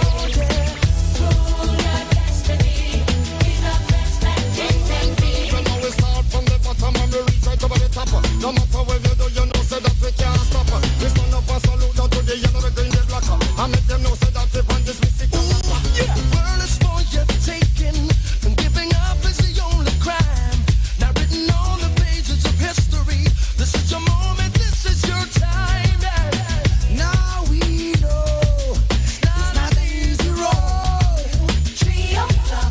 Another road. Yeah, here we go, here we go. It's that time again. That time again, and the world is highly excited. It's another 72 hours to go before the war kick off. Literally. And the world is locked in to the spectacle and the drama that will unfold. This is the World Cup. And again, this is the World Cup in the world of FIFA. Because there is also the World Cup in the world of cricket.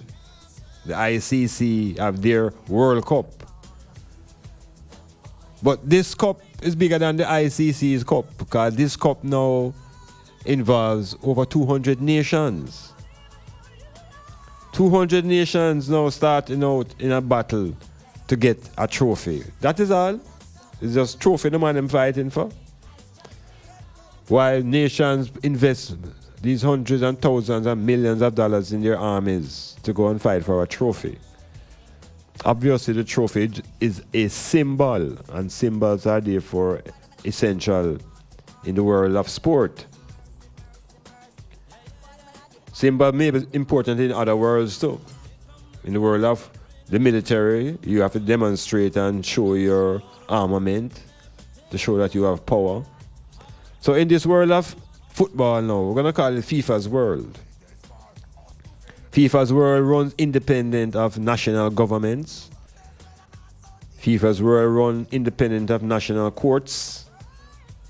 FIFA's world is a world unto itself.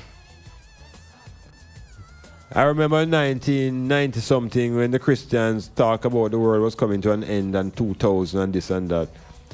The world of football were planning the next World Cup, you know. The 1998 World Cup had just finished. And they were working on the 2002 World Cup. The Christian world frightening the people about the world going down 2000, Jesus going to come again, and a whole heap of things to tell the people them. They're running up and down all over the planet, themselves, them finances, distressed that the world going to end. People are sell out them things, all in a town up a mountain view, people will lock up and all kind of insanity. And FIFA now pay no attention to the Christian world.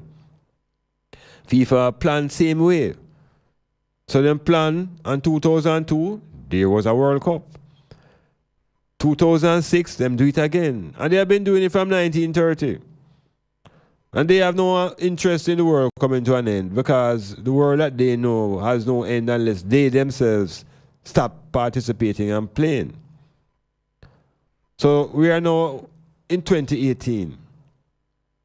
And FIFA now has its, I think it's 12 or 14, one of those numbers, World Cup. And with 32 teams starting out, there are 8 groups of 4 teams each, and 2 teams will come from each group to give you the original 16. But I'm going to show you why this World Cup thing is so infectious. When we look at Jamaica today, we are spectators because it's only 32 countries could qualify out of the 200 and odd that started out. FIFA also got wise and took some of the styles that is used in professional sports in America and began to rank football teams nationally. So they created this FIFA ranking system where teams now began to get ranking and they could move up and down the ranking according to how they are performing during the year and so forth and so on. So presently now, the Germans are defending champions. They are ranked number 1. Brazilians who lost the final are number 2. And at number 24 and at number 32 and 31 is Russia and Saudi Arabia. These are the 2 teams that will start the World Cup tournament. The home team, Russia, and Saudi Arabia representing the Asian Confederation. Now, we have to recognize now, first of all, that the World Cup is business. It's FIFA's biggest business. And you hear me now? Money is the objective. A lot of people will be watching the ball and the court and the pitch and watching players fall and things. But remember, money is the agenda.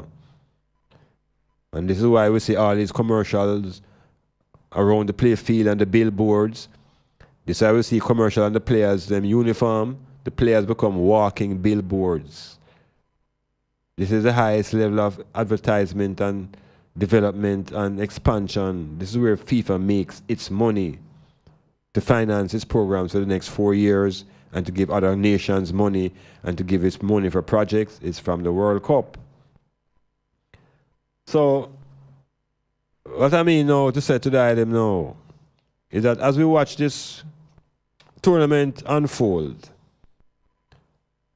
we have to pay attention to the concept of power, which is really what is being demonstrated at the World Cup. Which team can demonstrate, which nation can demonstrate the greatest amount of power, because it requires organization and strength and, in one word, power. It also demonstrates organization and it shows the world which nation is the best football nation on this planet.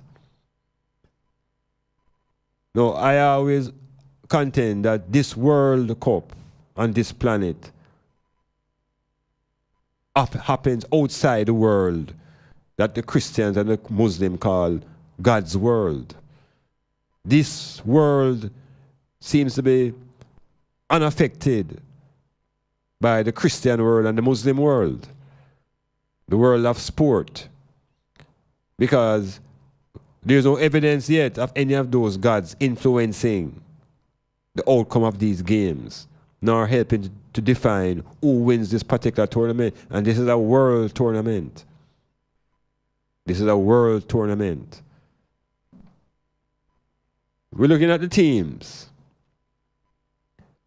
And the first way to look at the tournament is to recognize how many confederations are there, how many regions FIFA organize the game in. And we have these 6 regions.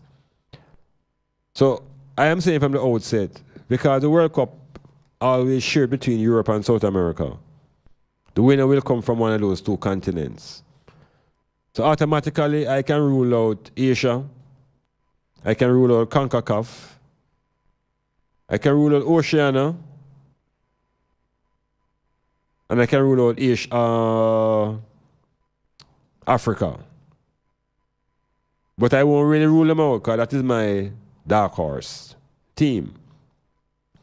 So in a real football technical sense, the champion should come from either Europe or South America. So when you begin to look into the countries now that are of those two continents, the powerhouse right now are the defending champions, Germany. The French team is looking good with a lot of African black men now in at the side. The Belgian team is threatening because they too have released the black players. And the Spanish team, coming from a very powerful league, will represent itself well. So those are the 4 potential European teams to get into the top 4. Out of South America, I'd go with the Brazilians and the Argentinians and the Peruvians as the teams that can get into the top 4.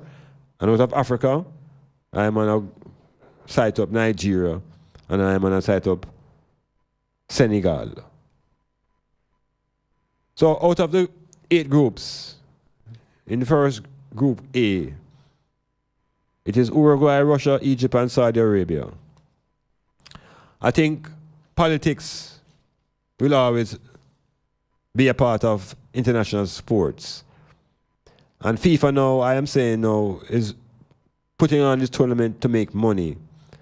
And one of the ways you make money is to be fortunate enough to have the home team qualify for the second round.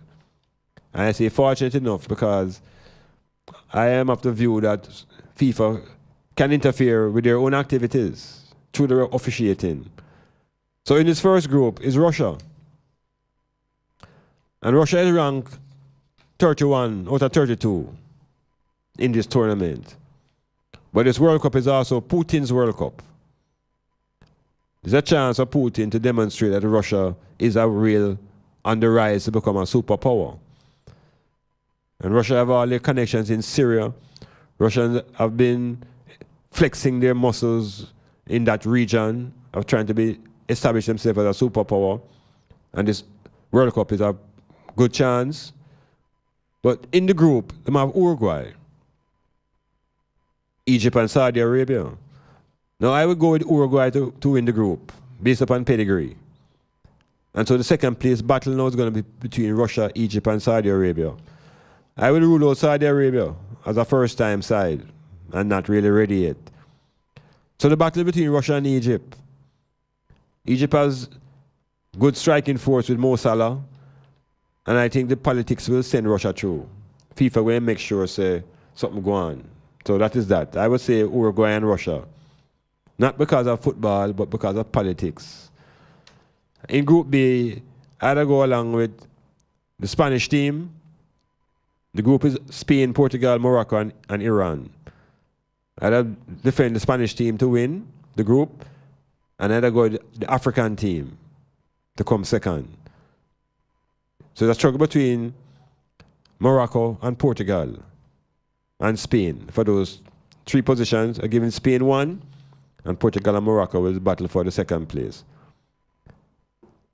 Group C, give France the go-ahead, and the third place battle will be between Peru, Denmark, and Australia, and I am going to go with the Peruvians. Group D, this is Maradona's, this is Argentina's, this is Messi's last chance to prove that he is of the quality of Pele. So we're going to allow the fortunes to go with Argentina and to send them to the second round. The next 3 teams are Nigeria, Croatia, and Iceland. I have to go with the Nigerians. I have high hopes for the Nigerians to get beyond the group of 8. Group E have the Brazilians, the Costa Ricans, Switzerland, and Serbia. The Brazilians should get to the second round comfortably. And I will go with CONCACAF, Costa Rica over Sweden and Serbia. Group F of the defending champions, I will go with Germany. And again, I will go with CONCACAF, Mexico second, over Sweden and Korea. Group H of Belgium, which I think will get to the second group. The next three teams are Mexico, Sweden, and next three teams are Tunisia, Panama, and England. I think England has a better chance than previous times. They have decided to mix in the black youths now. This team is younger. Panama is there for the first time. I think they will be overwhelmed by the occasion. And the Tunisian team is an unknown force. I will give them the edge between them and the English. And the final group, Group H, Colombia looks like the team to come out, and I'm taking Senegal along with them, and leaving Japan and Poland. So that will give us the 16 teams. And that's really my projection for this World Cup. The beautiful thing about this tournament is that the African teams will bring out of the tournament things that a lot of black people don't really see often or know of. Because you see Russia is probably one of the most racist of those countries that play football in that region. The Russians, I don't think, call themselves Europeans. But the racism now is so intense in Russia that FIFA has given referees the power to call off games if the chanting will not subside. They are making strong effort in Russia to curb the liquor sales. But you see, culture, because football is culture, they can't buckle it up. And all the isms that we know will surface. And through sports, we're going to see the culture. And we're going to see, I am suggesting to them, we're going to see racism in its most blatant. There's an English player who claims that he has become numb to racism. A lot of ones who are living in racist societies may understand what that means, to be numb to racism. You actually shut down your emotional self, which is a serious condition to put yourself in. I know about being numb to cold weather. You just shut down your feelings and you just don't feel the weather anymore. So I think about what it is now to be numb to racism, just to perform and survive. You know, as a black man, really, really super.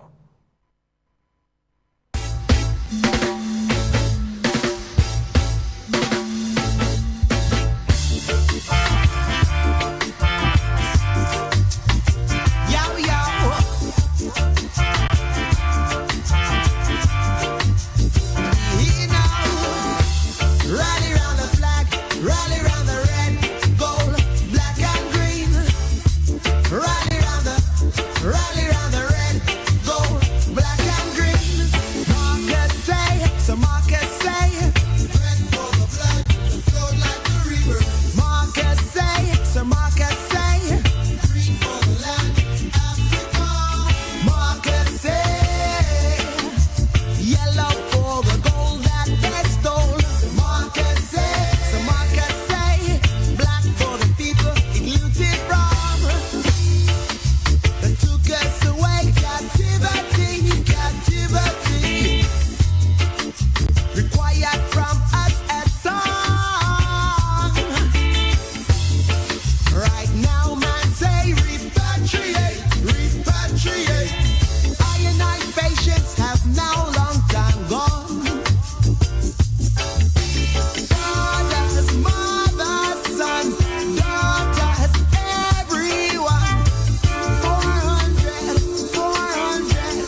And I tell you, know, any day, any World Cup that an African nation win, I tell you, you're going to see a global celebration that has never been seen before. Because you see, the football touch over 200 nations worth of people now. And I'm going to show you how it's serious. You see, in Jamaica today now, we have a league called the RSPL, right? And that is we call it our Premier League. We don't have the league where we think we have players that are better in, that are performing, right? It's our highest league. And what we have going on today, well, and over the weekend and then over the next couple of days, is a little, what they call a playoff tournament taking place as I speak. There are 4 teams in Jamaica now, one from each of our confederations. And we have 4 confederations. And just like we're talking about World Cup football, FIFA have World Confederations, Africa and Asia and so forth. We have our local confederations. There is a Northeast Confederation, which is the parishes of St. Thomas right around to St. Anne's. That's one confederation, the Northeast. There is Western Confederation, which continues the journey from Trelawney right around to Westmoreland. And the journey continues from Westmoreland, from St. Elizabeth, straight up to St. Catherine. And that is called South Central. These are 4 confederations, 4 regions of Jamaica that, from my long time saying, require and demand political autonomy. Just like how FIFA give the confederations around the world autonomy to run its region. I am saying we must begin to think along those lines too. Self-reliance. And so the 4th confederation now is Kingston and St. Andrew. Those 2 parishes. So, out of those 4 confederations now, we have a little playoff going on right now. We have 1 team from each confederation involved in a round-robin tournament. 4 teams, each of them playing one another twice. Home and away. And the 2 teams that come out at the top of that will become members of the Red Stripe Premier League in the country.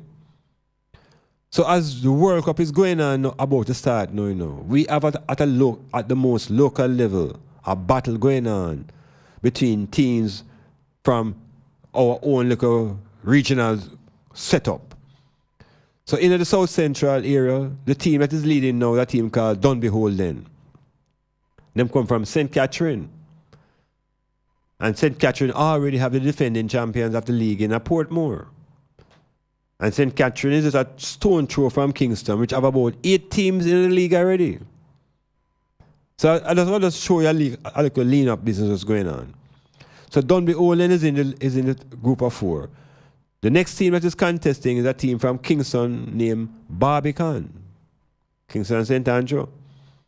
If those 2 teams go through and qualify, it'll come in like the Premier League have only teams from those 2 areas, Kingston and St. Andrew and St. Catherine. But watch this.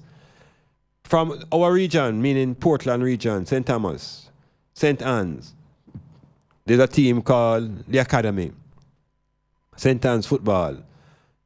And the other team is from Western Jamaica called Wadada. Now, after 3 matches, the Wadada team has not won a game, so they're at the bottom of the table, going fast nowhere. The St. Catherine team is leading the group, followed by the Barbican team from Kingston and St. Andrew. And in 3rd place is the St. Andrew team, is the St. Anne team. Now, I say this to tell you that, why these players and all of these resources are being put in place is that the vision is to get to the Premier League. And once you get to the Premier League as a player, your next vision is to get to the national team. Because even if you don't get to the national team right away, you want to advance your football and you want to get into a top club. But ultimately, no matter what club you go to, each player has a desire to play for his national team. And so the national team is what represents the nation in the qualification rounds for the World Cup. So the connection goes far into every society. It goes to the players, right down to the club level. It goes down to the community. The connection between the football and the people. So when that progression moves from the nation into the elimination round that begins 2 years before the tournament starts, until you finally reach the world of 32, the group of 32, the world is fixated. And the world is looking on now to identify now who is going to be the world champion. Now, let me just say a little bit about why I think I can say what I am saying. Because in Jamaica now, we have an overabundance of not only football coaches now, but analysts. Yes, a lot of people in Jamaica now have turned themselves into analysts. And you see, when it comes to the World Cup time, nearly everybody is an analyst. Well, for the first time, I'm going to begin to make my own analyses of this particular tournament. I mean, I'm here on Monday, so whenever I'm here, it will happen until the tournament is over. When I'm not here, you can go and listen in on Thursday, on every other day after the tournament begins. You come at my Facebook page, Dr. Black. You will hear my commentary and my perspectives as the tournament unfolds. But at the moment now, let me say something now, and this is just about telling you why I feel that man can say what I'm saying. As far as I'm concerned now, football in Jamaica, consciousness of World Cup started when Jamaica went to the World Cup. That is when most of the population became conscious of the World Cup in its fullness. And that was in 1998. Now, if you look at our population today, age-wise, a youth who born when Simowes come here in 1994, in 2018, that youth in them 30s already, you know. Yeah, him in them 30s already. So him is a big man in him own self. From 94 to 2018. Him is what? 18 and 6. Him is 24. Now, that youth who is 24, him born, give him 10 years before. So him born 1984. So a youth who born 1986, Maradona World Cup. Him first consciousness of World Cup in Jamaica really would be Reggae Boys. Because when him born 1986, him is 1 year old, he don't know nothing about football. So he becomes conscious of the World Cup in 1994, 1998. And now him is in his 30s. And he is now an authority in the game.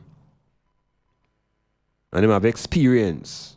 And a long time him have watch football.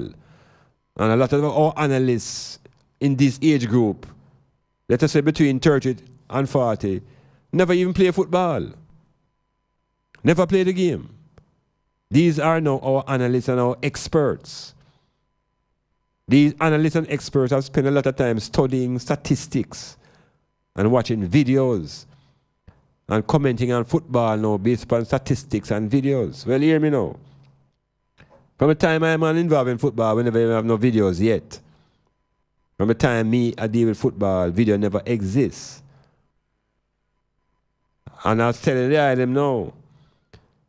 So if a number of years, I've been in this region, in this Northeast Confederation. A number of years meaning 10, 20, 30 years. And I've had my personal input into the local regional football from St. Thomas to St. Mary to St. Anne to Kingston and St. Andrew. But that is in Jamaica. That is my experience in Jamaica. But my experience in football didn't start in Jamaica. Because getting involved in football as a youth is what most Jamaicans do. Sports in general. But I had the experience of leaving this island at an age that I think is essential and critical if you want to improve footballers. Teenager with raw skills and talent, age 13, 14. And I end up in a place called Brooklyn in the US of A. And the first football team I played with entering America was a Russian team. Russian, the same country that hosting the World Cup. This team was called the New York Ukrainians. And I was the only black man in my unit as a 13-year-old, but the club had a black player from Ghana. His name was Willie Mfum, M-F-U-M. It's the first time I broke up an African baller now, live. This is me now, like a 13-year-old youth, marble like a twistle. And Willie Mfum was like a big giant. Big giant. First time ever see a man dive and head ball and shoulders wider than a door. Willie Mfum was a Ghanaian Olympian international player. And he was in the Ukrainian club. So from early I man Sisse football requires size and power. And playing in that Russian team took me around the New York metropolitan area and early exposure now to different cultures of the game. Because the league was called a German-American league. And in that league, I played on Sundays. And we play against the Croatian team. We play against the Polish team. Play against the Greek Americans. Play against all of the ethnic teams that was in Europe. Because what the Europeans did was form their own ethnic teams in America. And this team was based in the Village in Manhattan. So I from that stage early began to see the culture of football and realize the different styles and the different ways people play the game. And begin to develop aspiration now to play professional football. Because those societies show you a trajectory that allow you to make that movement. But the long and short of it, I did my dues at the playing level in those places. Community, school, club, college. And I had the privilege of being drafted into the professional league. And that took me to meeting the king. Now, there are many people in the world who realize that when it comes to voting about greatest player, there's no question that Pele is the greatest player who has ever played the game. So I having the pleasure of being in a team with the king and training and playing. That is part of my pedigree that allow I to speak. Because from that station, I entered coaching school under FIFA to become certified. This is in the middle of the 70s. So when I'm speaking in 2000, it's not something that I pick up since Reggae Boys. It's nothing Simaway's come here. I'm into this thing from agency. But yard is a place wherein is a clique, determine, control. And because I personally don't really belong to a clique, I must speak alone. Metamorphosis. Hey, Papa, me I talk to you. You may I talk to. Me nah this you, but every year you make Fan Fusion miss you. It's only $500 for your pre-sold ticket. Wait, Cheapness Radio, listen to me. Take this information quickly, cause we're on the radio. Ticket outlets for Fan Fusion are White Cliffs Pharmacy, West Street, Port Antonio, Taj Pharmacy, Love Lane, Port Antonio, Labe Sports Bar, right in Porty Square, and Universal Electrical and Plumbing Supplies, One Wharf Road, Morant Bay, St. Thomas, entrance to Pressa Plaza. Hi, keep listening, Styles FM. We got some more outlets coming up. And for more information, call 518-2399. Hey, I saw the thing go. Rastis representing for Clubber Juggling on Styles FM from 1 to 5 p.m. every Wednesday with the Clubber Boss. Turn them. Yeah, high rev juggling, the beer hot song, electrifying energy. Steer them. You don't know Clubber them. Raza, tap, tap, representing.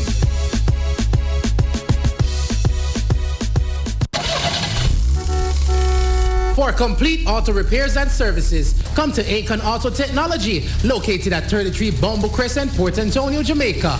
We offer specialist services in wheel alignment and wheel balancing, brake drum and disc rotary servicing, state-of-the-art ultrasonic cleaning and testing of your fuel injectors. We also stock an assorted range of auto service parts, tires, and motorcraft batteries. If we don't have it, we will source it for you. Call us at 876-715-5205 or email AkonAutoTech16@gmail.com. Akon Auto Technology, beyond the typical auto mechanic shop. Planning a party, club night out, stage show, a gospel concert, or even a business sales event? Let Styles FM be a part of your promoting tool. Take advantage of our low-priced promotion packages with commercials, interviews, giveaways, reviews, and much more. We have special offers when you mix and match and bundle your options. Contact us at 876-286-9216 or 439-5160. Styles FM, for the most effective way to exploit your marketing dollar. Native Audio Stage and Lighting, now offering stage, lighting, and truss systems for your small and medium-sized events. Whether it's a stage show, concert, drama play, wedding, street party, or club setting, you name it, we'll bring it to life. Call us at 871-5212 or 844-6531. Native Audio Stage and Lighting, a sponsor of In the Know of the Law with Sergeant Delrose Green, and also Real Talk with Lady Cleo and Daddy Rude. Clifford Guest House, sponsor of Metamorphosis on Monday nights from 9 p.m. to 12 midnight with Dr. Iman Black. Located at 15 Queen Street, Port Antonio, that's Titchfield Hill, they offer accommodations for up to 1 month. Call them at 285-0610 for more information. I'm way up. I'm way up. I'm way up. I'm way up. I'm way up. I'm way up. Contraband. Is it the master plan? Contraband. It's taking up the farmer's land. Contraband. How it past the border scan. Contraband. I end up in your daughter. Contraband. Now what's in that recipe? Contraband. That giving me this stress relief. Contraband. Sell more than rice and peas. Contraband. Feel so damn good to me. Well now this fucking dog sniffing me. Pray to Jah didn't leave a one spliff on me. If they found one they'd surely move swift on me. Family and friends would surely be missing me. Yeah. That's not what we heard. Yes, it doesn't sound like what you think here. You know, say, when you look at all the vessels, the vehicles that are moving to Jamaica now, you know, it's like a party going on the roads, you know. Flags. All kind of flags now, man, exhibit them preferences now. Argentinian flag and Brazil. I want to do and make them flag then and make a money off it. Because that's good little hustle that, you know. This is what we're talking about, capital. How do we capitalize on events? So we are here now, spectators now. Are we here, you know, defending who will win what, and we're trying to show who's guru and who's expert, and everybody listening to the European commentators and their projections and such and such. But we can look at it a little bit closer now as Jamaicans now. And do we really have visions of becoming part of that party in the near future? And how near is the future before we can begin to have these hopes again? Because realism, you know, is one thing to have a dream, but it's more practical when you have a vision. You know, we have to let go that language that Simowes came with. Because that's how they speak. They have dreams. Because the infrastructure is already in that country, you know. So them can't always dream. Them have the bucketive to make it come real. Here we can't dream upon nothing. You can't dream upon nothing, you know. Because you end up with nothing. What we need here is vision. And with vision now you put methodologies in place. You put structures in place to achieve the vision. When you have a dream, you just have a dream, you know. Yeah, man. So you see the end product in your head. And every day you get up, you can just talk about the end product. It all look nicer and nicer every day. The more you talk about it, the more it look like it's going real. But it's a dream. Without the step-by-step progression to translate that invisible dream to a visible reality, nothing happens. So can we vision Jamaica at World Cup in the near future? And how far down the road is the near future? Well, in terms of football, and to be realistic, the World Cup that will come in 4 years' time, it is unrealistic for Jamaica to be putting in a very serious amount of hope to get a team at that level for 4 years. In 4 years, in 2 years' time, because the qualification begin 2 years after this World Cup ends. So the vision have to be more realistic. So we begin to think about 2 tournaments down the road. So we're at 2026. And because of my perception of the football, I think that is not even the place to go.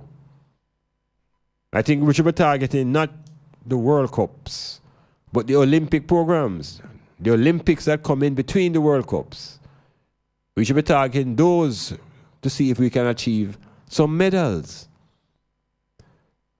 And it is the medaling team that will now give us a foundation to build a World Cup squad. So I think it's improper to be jumping over, as usual, trying to get to the end point without going through the middle. The middle ground of international football is the Olympics. Uruguay qualified.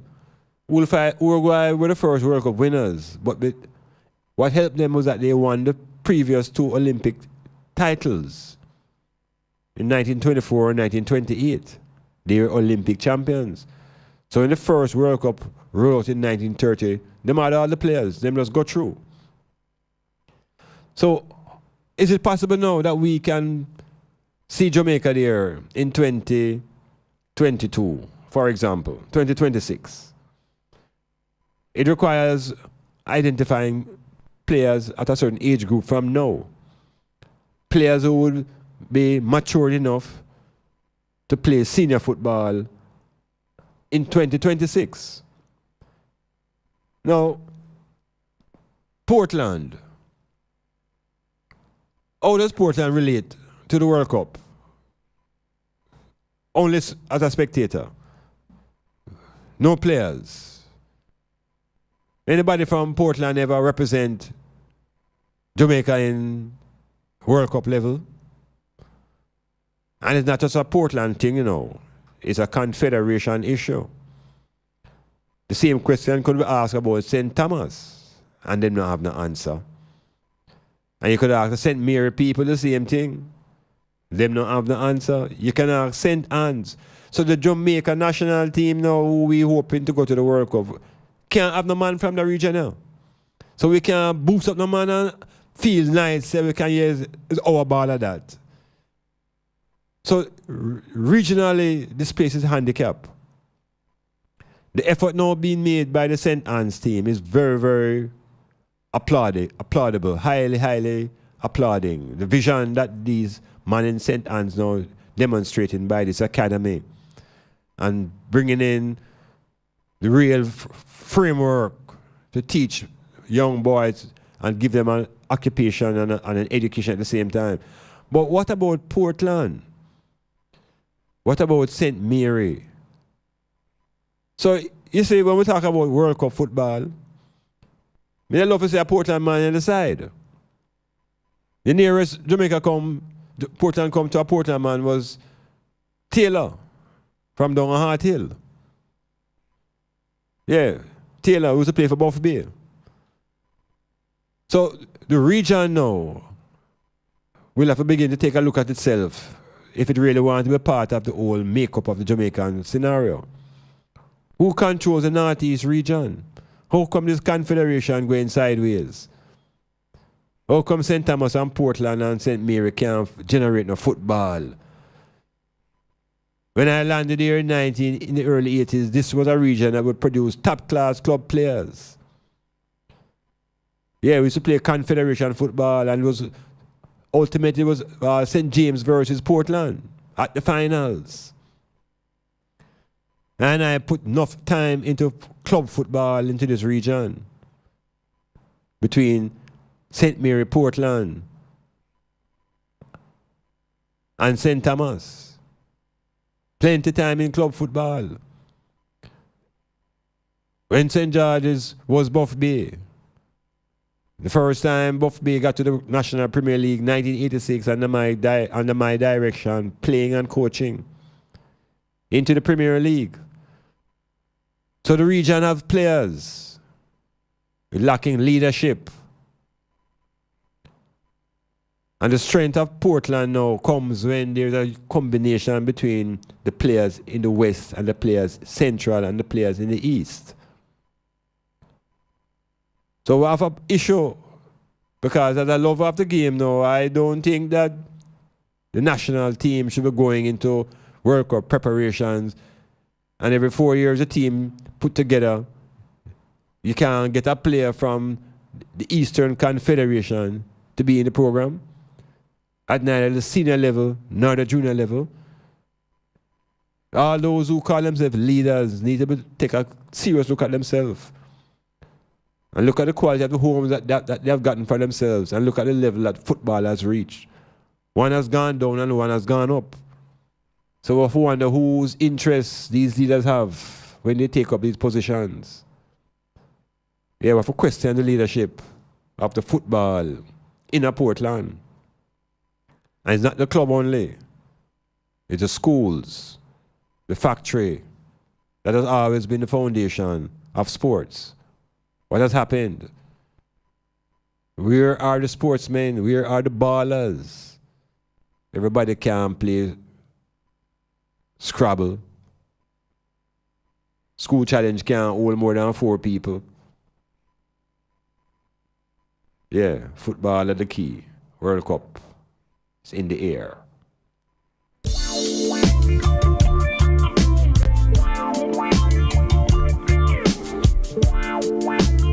Can't qualify for D Cup final.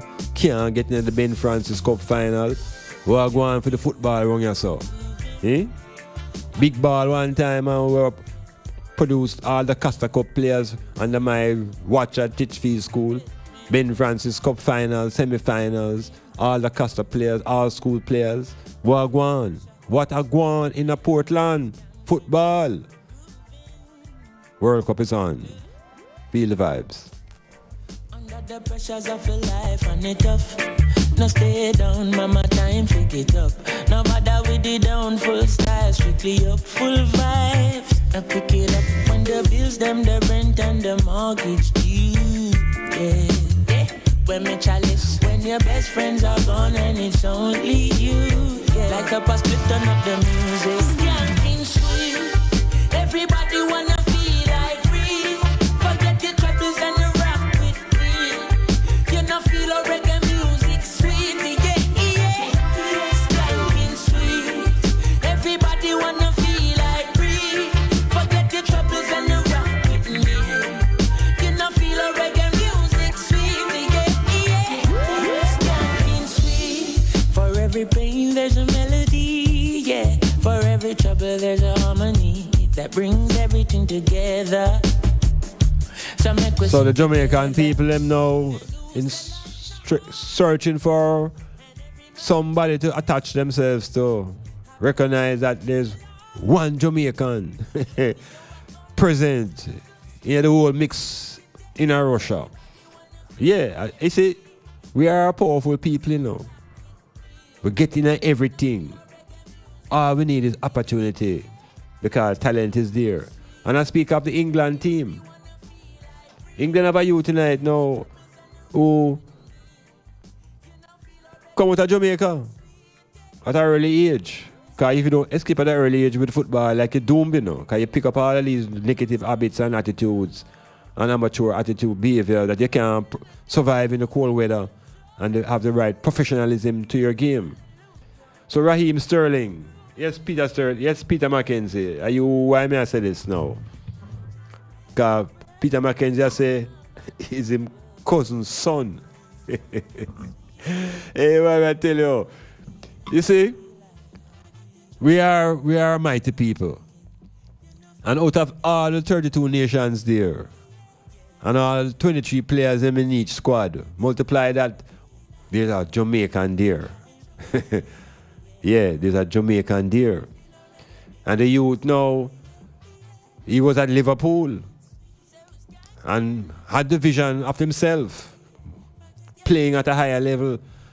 And although them harass him and antagonize him about the transfer, made the right move to Manchester City.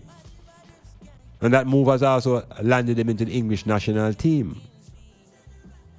So those places provide for progression. And the racism, England, man, they realize now, so they have to be less racist if they want to have a better team. Because when they go fully racist, the black man don't play and the side don't go nowhere. When they ease the pressure, they let you 1 and 2 black man from Johnny Barnes' days and the side sparkle. But racism is a serious force to contend with in Europe. And Raheem Sterling now as a yard youth. You know the youth have a gun tattoo on him foot. You see it? And the English FA try to draw him up, you know. You say, look here, this gun is a symbol to remind me because I saw him father dead. I saw him father dead by the gun. And them have a tattoo on him foot to remind themselves, say, oh, nah, make them try that type of life. So we as Jamaicans, when we were there in 1998, the whole world come out and said they was Jamaican. Everybody turned Jamaican. Everybody saw a claim who for auntie, uncle, great-grandfather was a Jamaican. Because it's such a highlight to get to the World Cup. It's a recipe for national unity, you know. The World Cup.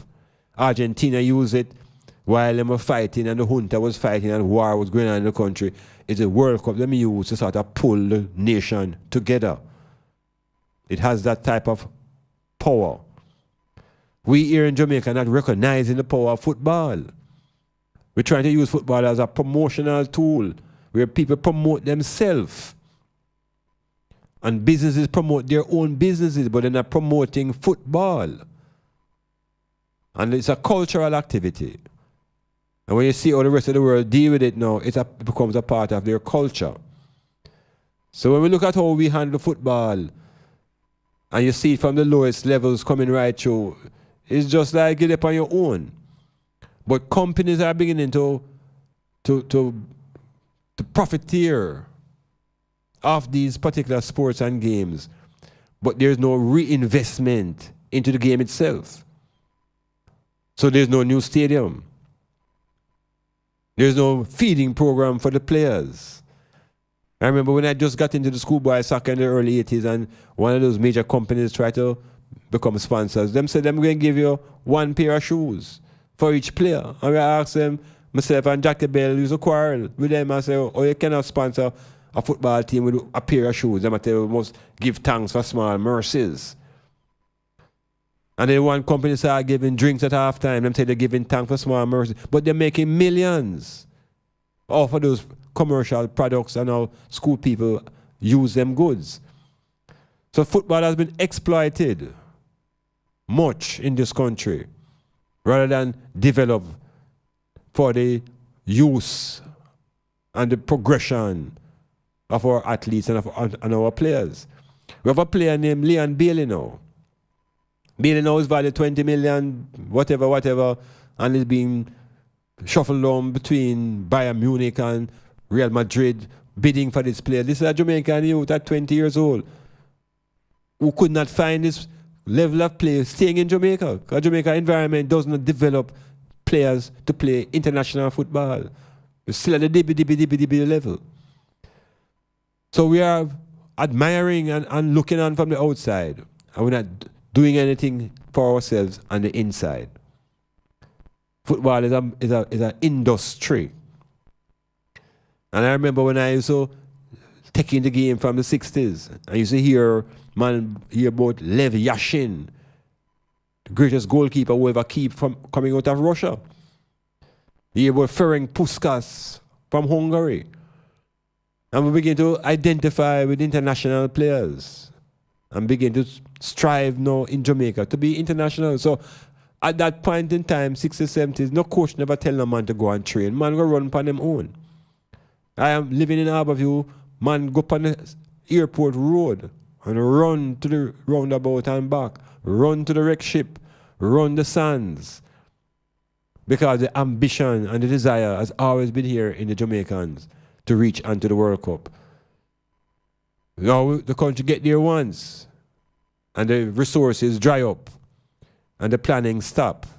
Because there wasn't much planning, it was a blip. Now we must do it seriously. We want to get to the World Cup, we have to have an outstanding Olympic program. We need a strong confederation.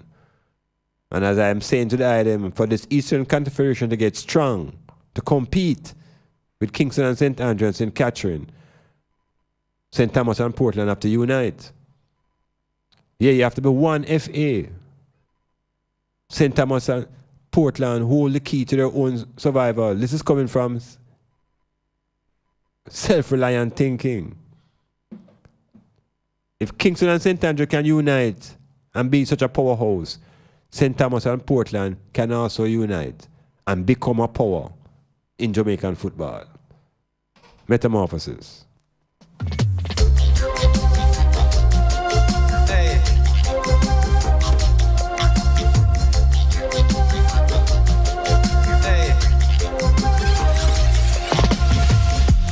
Now watch no face, beg no more pardon.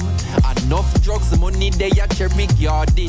Enough individual society applauding. You can ask anybody where them get them starting. But enough politician take a donation.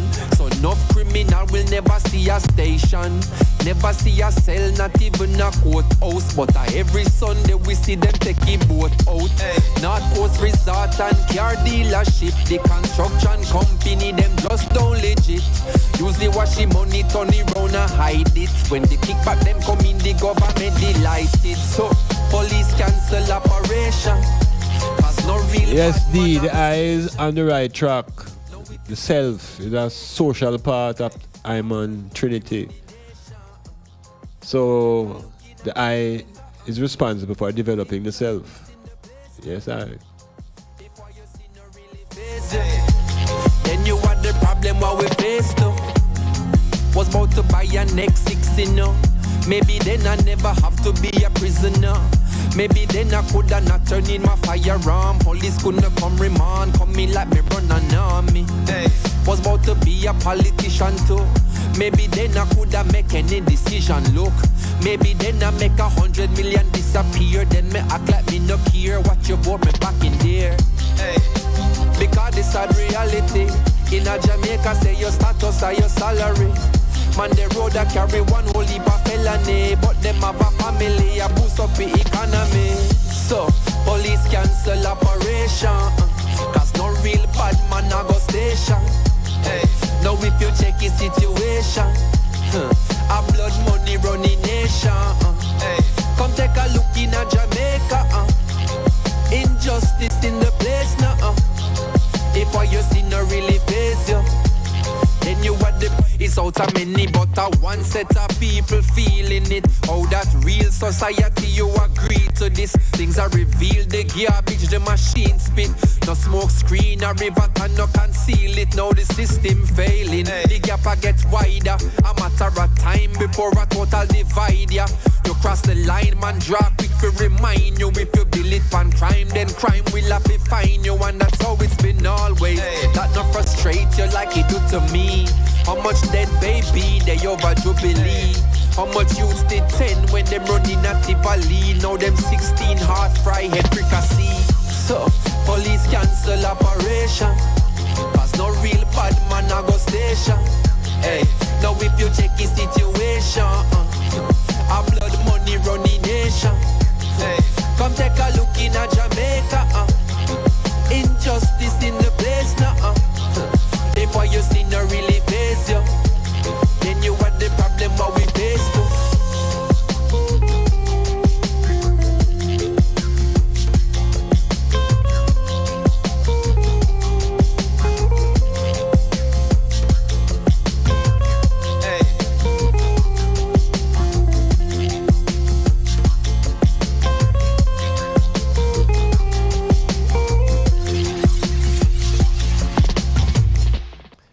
So next 30 days, the world is wrapped up in fervor and frantic sounds.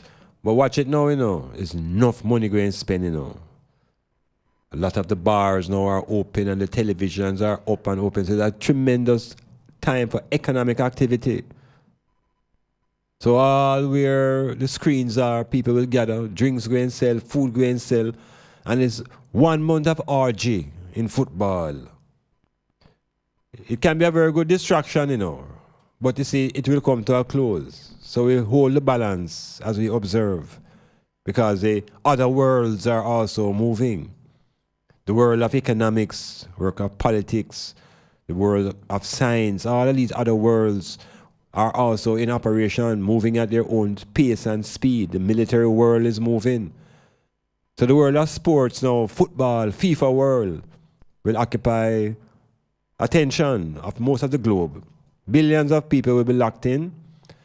Even the local stations are planning to show all of the games, 64 matches, beginning on Thursday with the opening match, host Russia versus Saudi Arabia.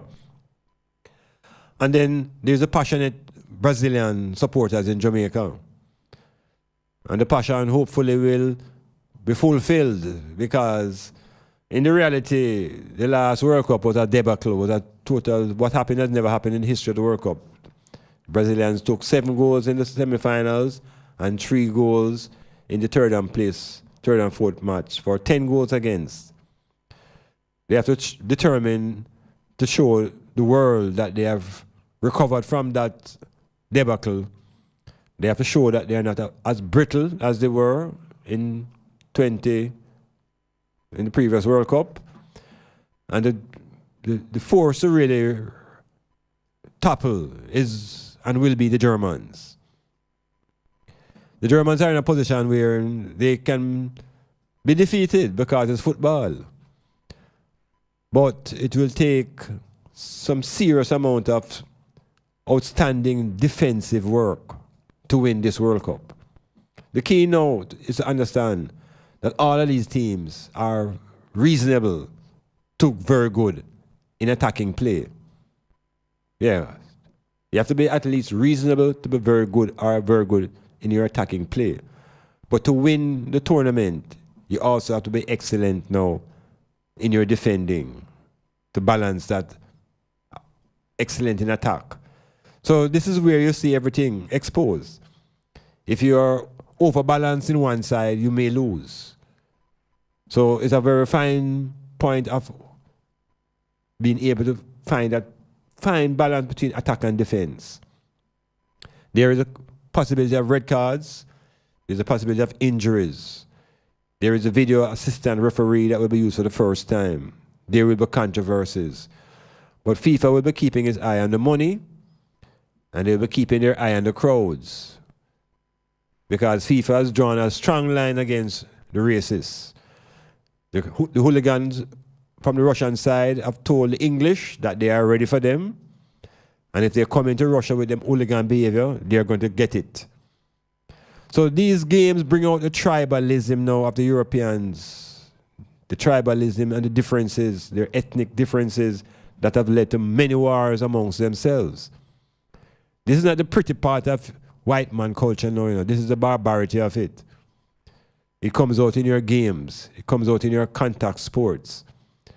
And we're going to say there are a lot of enmity presently between even England and Russia. At the political level, about poisoning, there's a lot of problem with Russia and Crimea. These things will manifest itself when the cultures clash on the play field. So black people, we must cheer our culture. We must be realistic, because any team can win. So it doesn't matter whether you're African and you like the German side, or whether you're a Jamaican and you love Argentina. Your football side is your football side. And people have a right to choose any side they want. But they have a right to also understand the history, the politics, the psychology, and the economics of whatever it is you're watching. And we're going to watch international football. And we're going to watch the world. And we're going to keep an eye on the economics. And keep an eye on the whole evolution of the black struggle.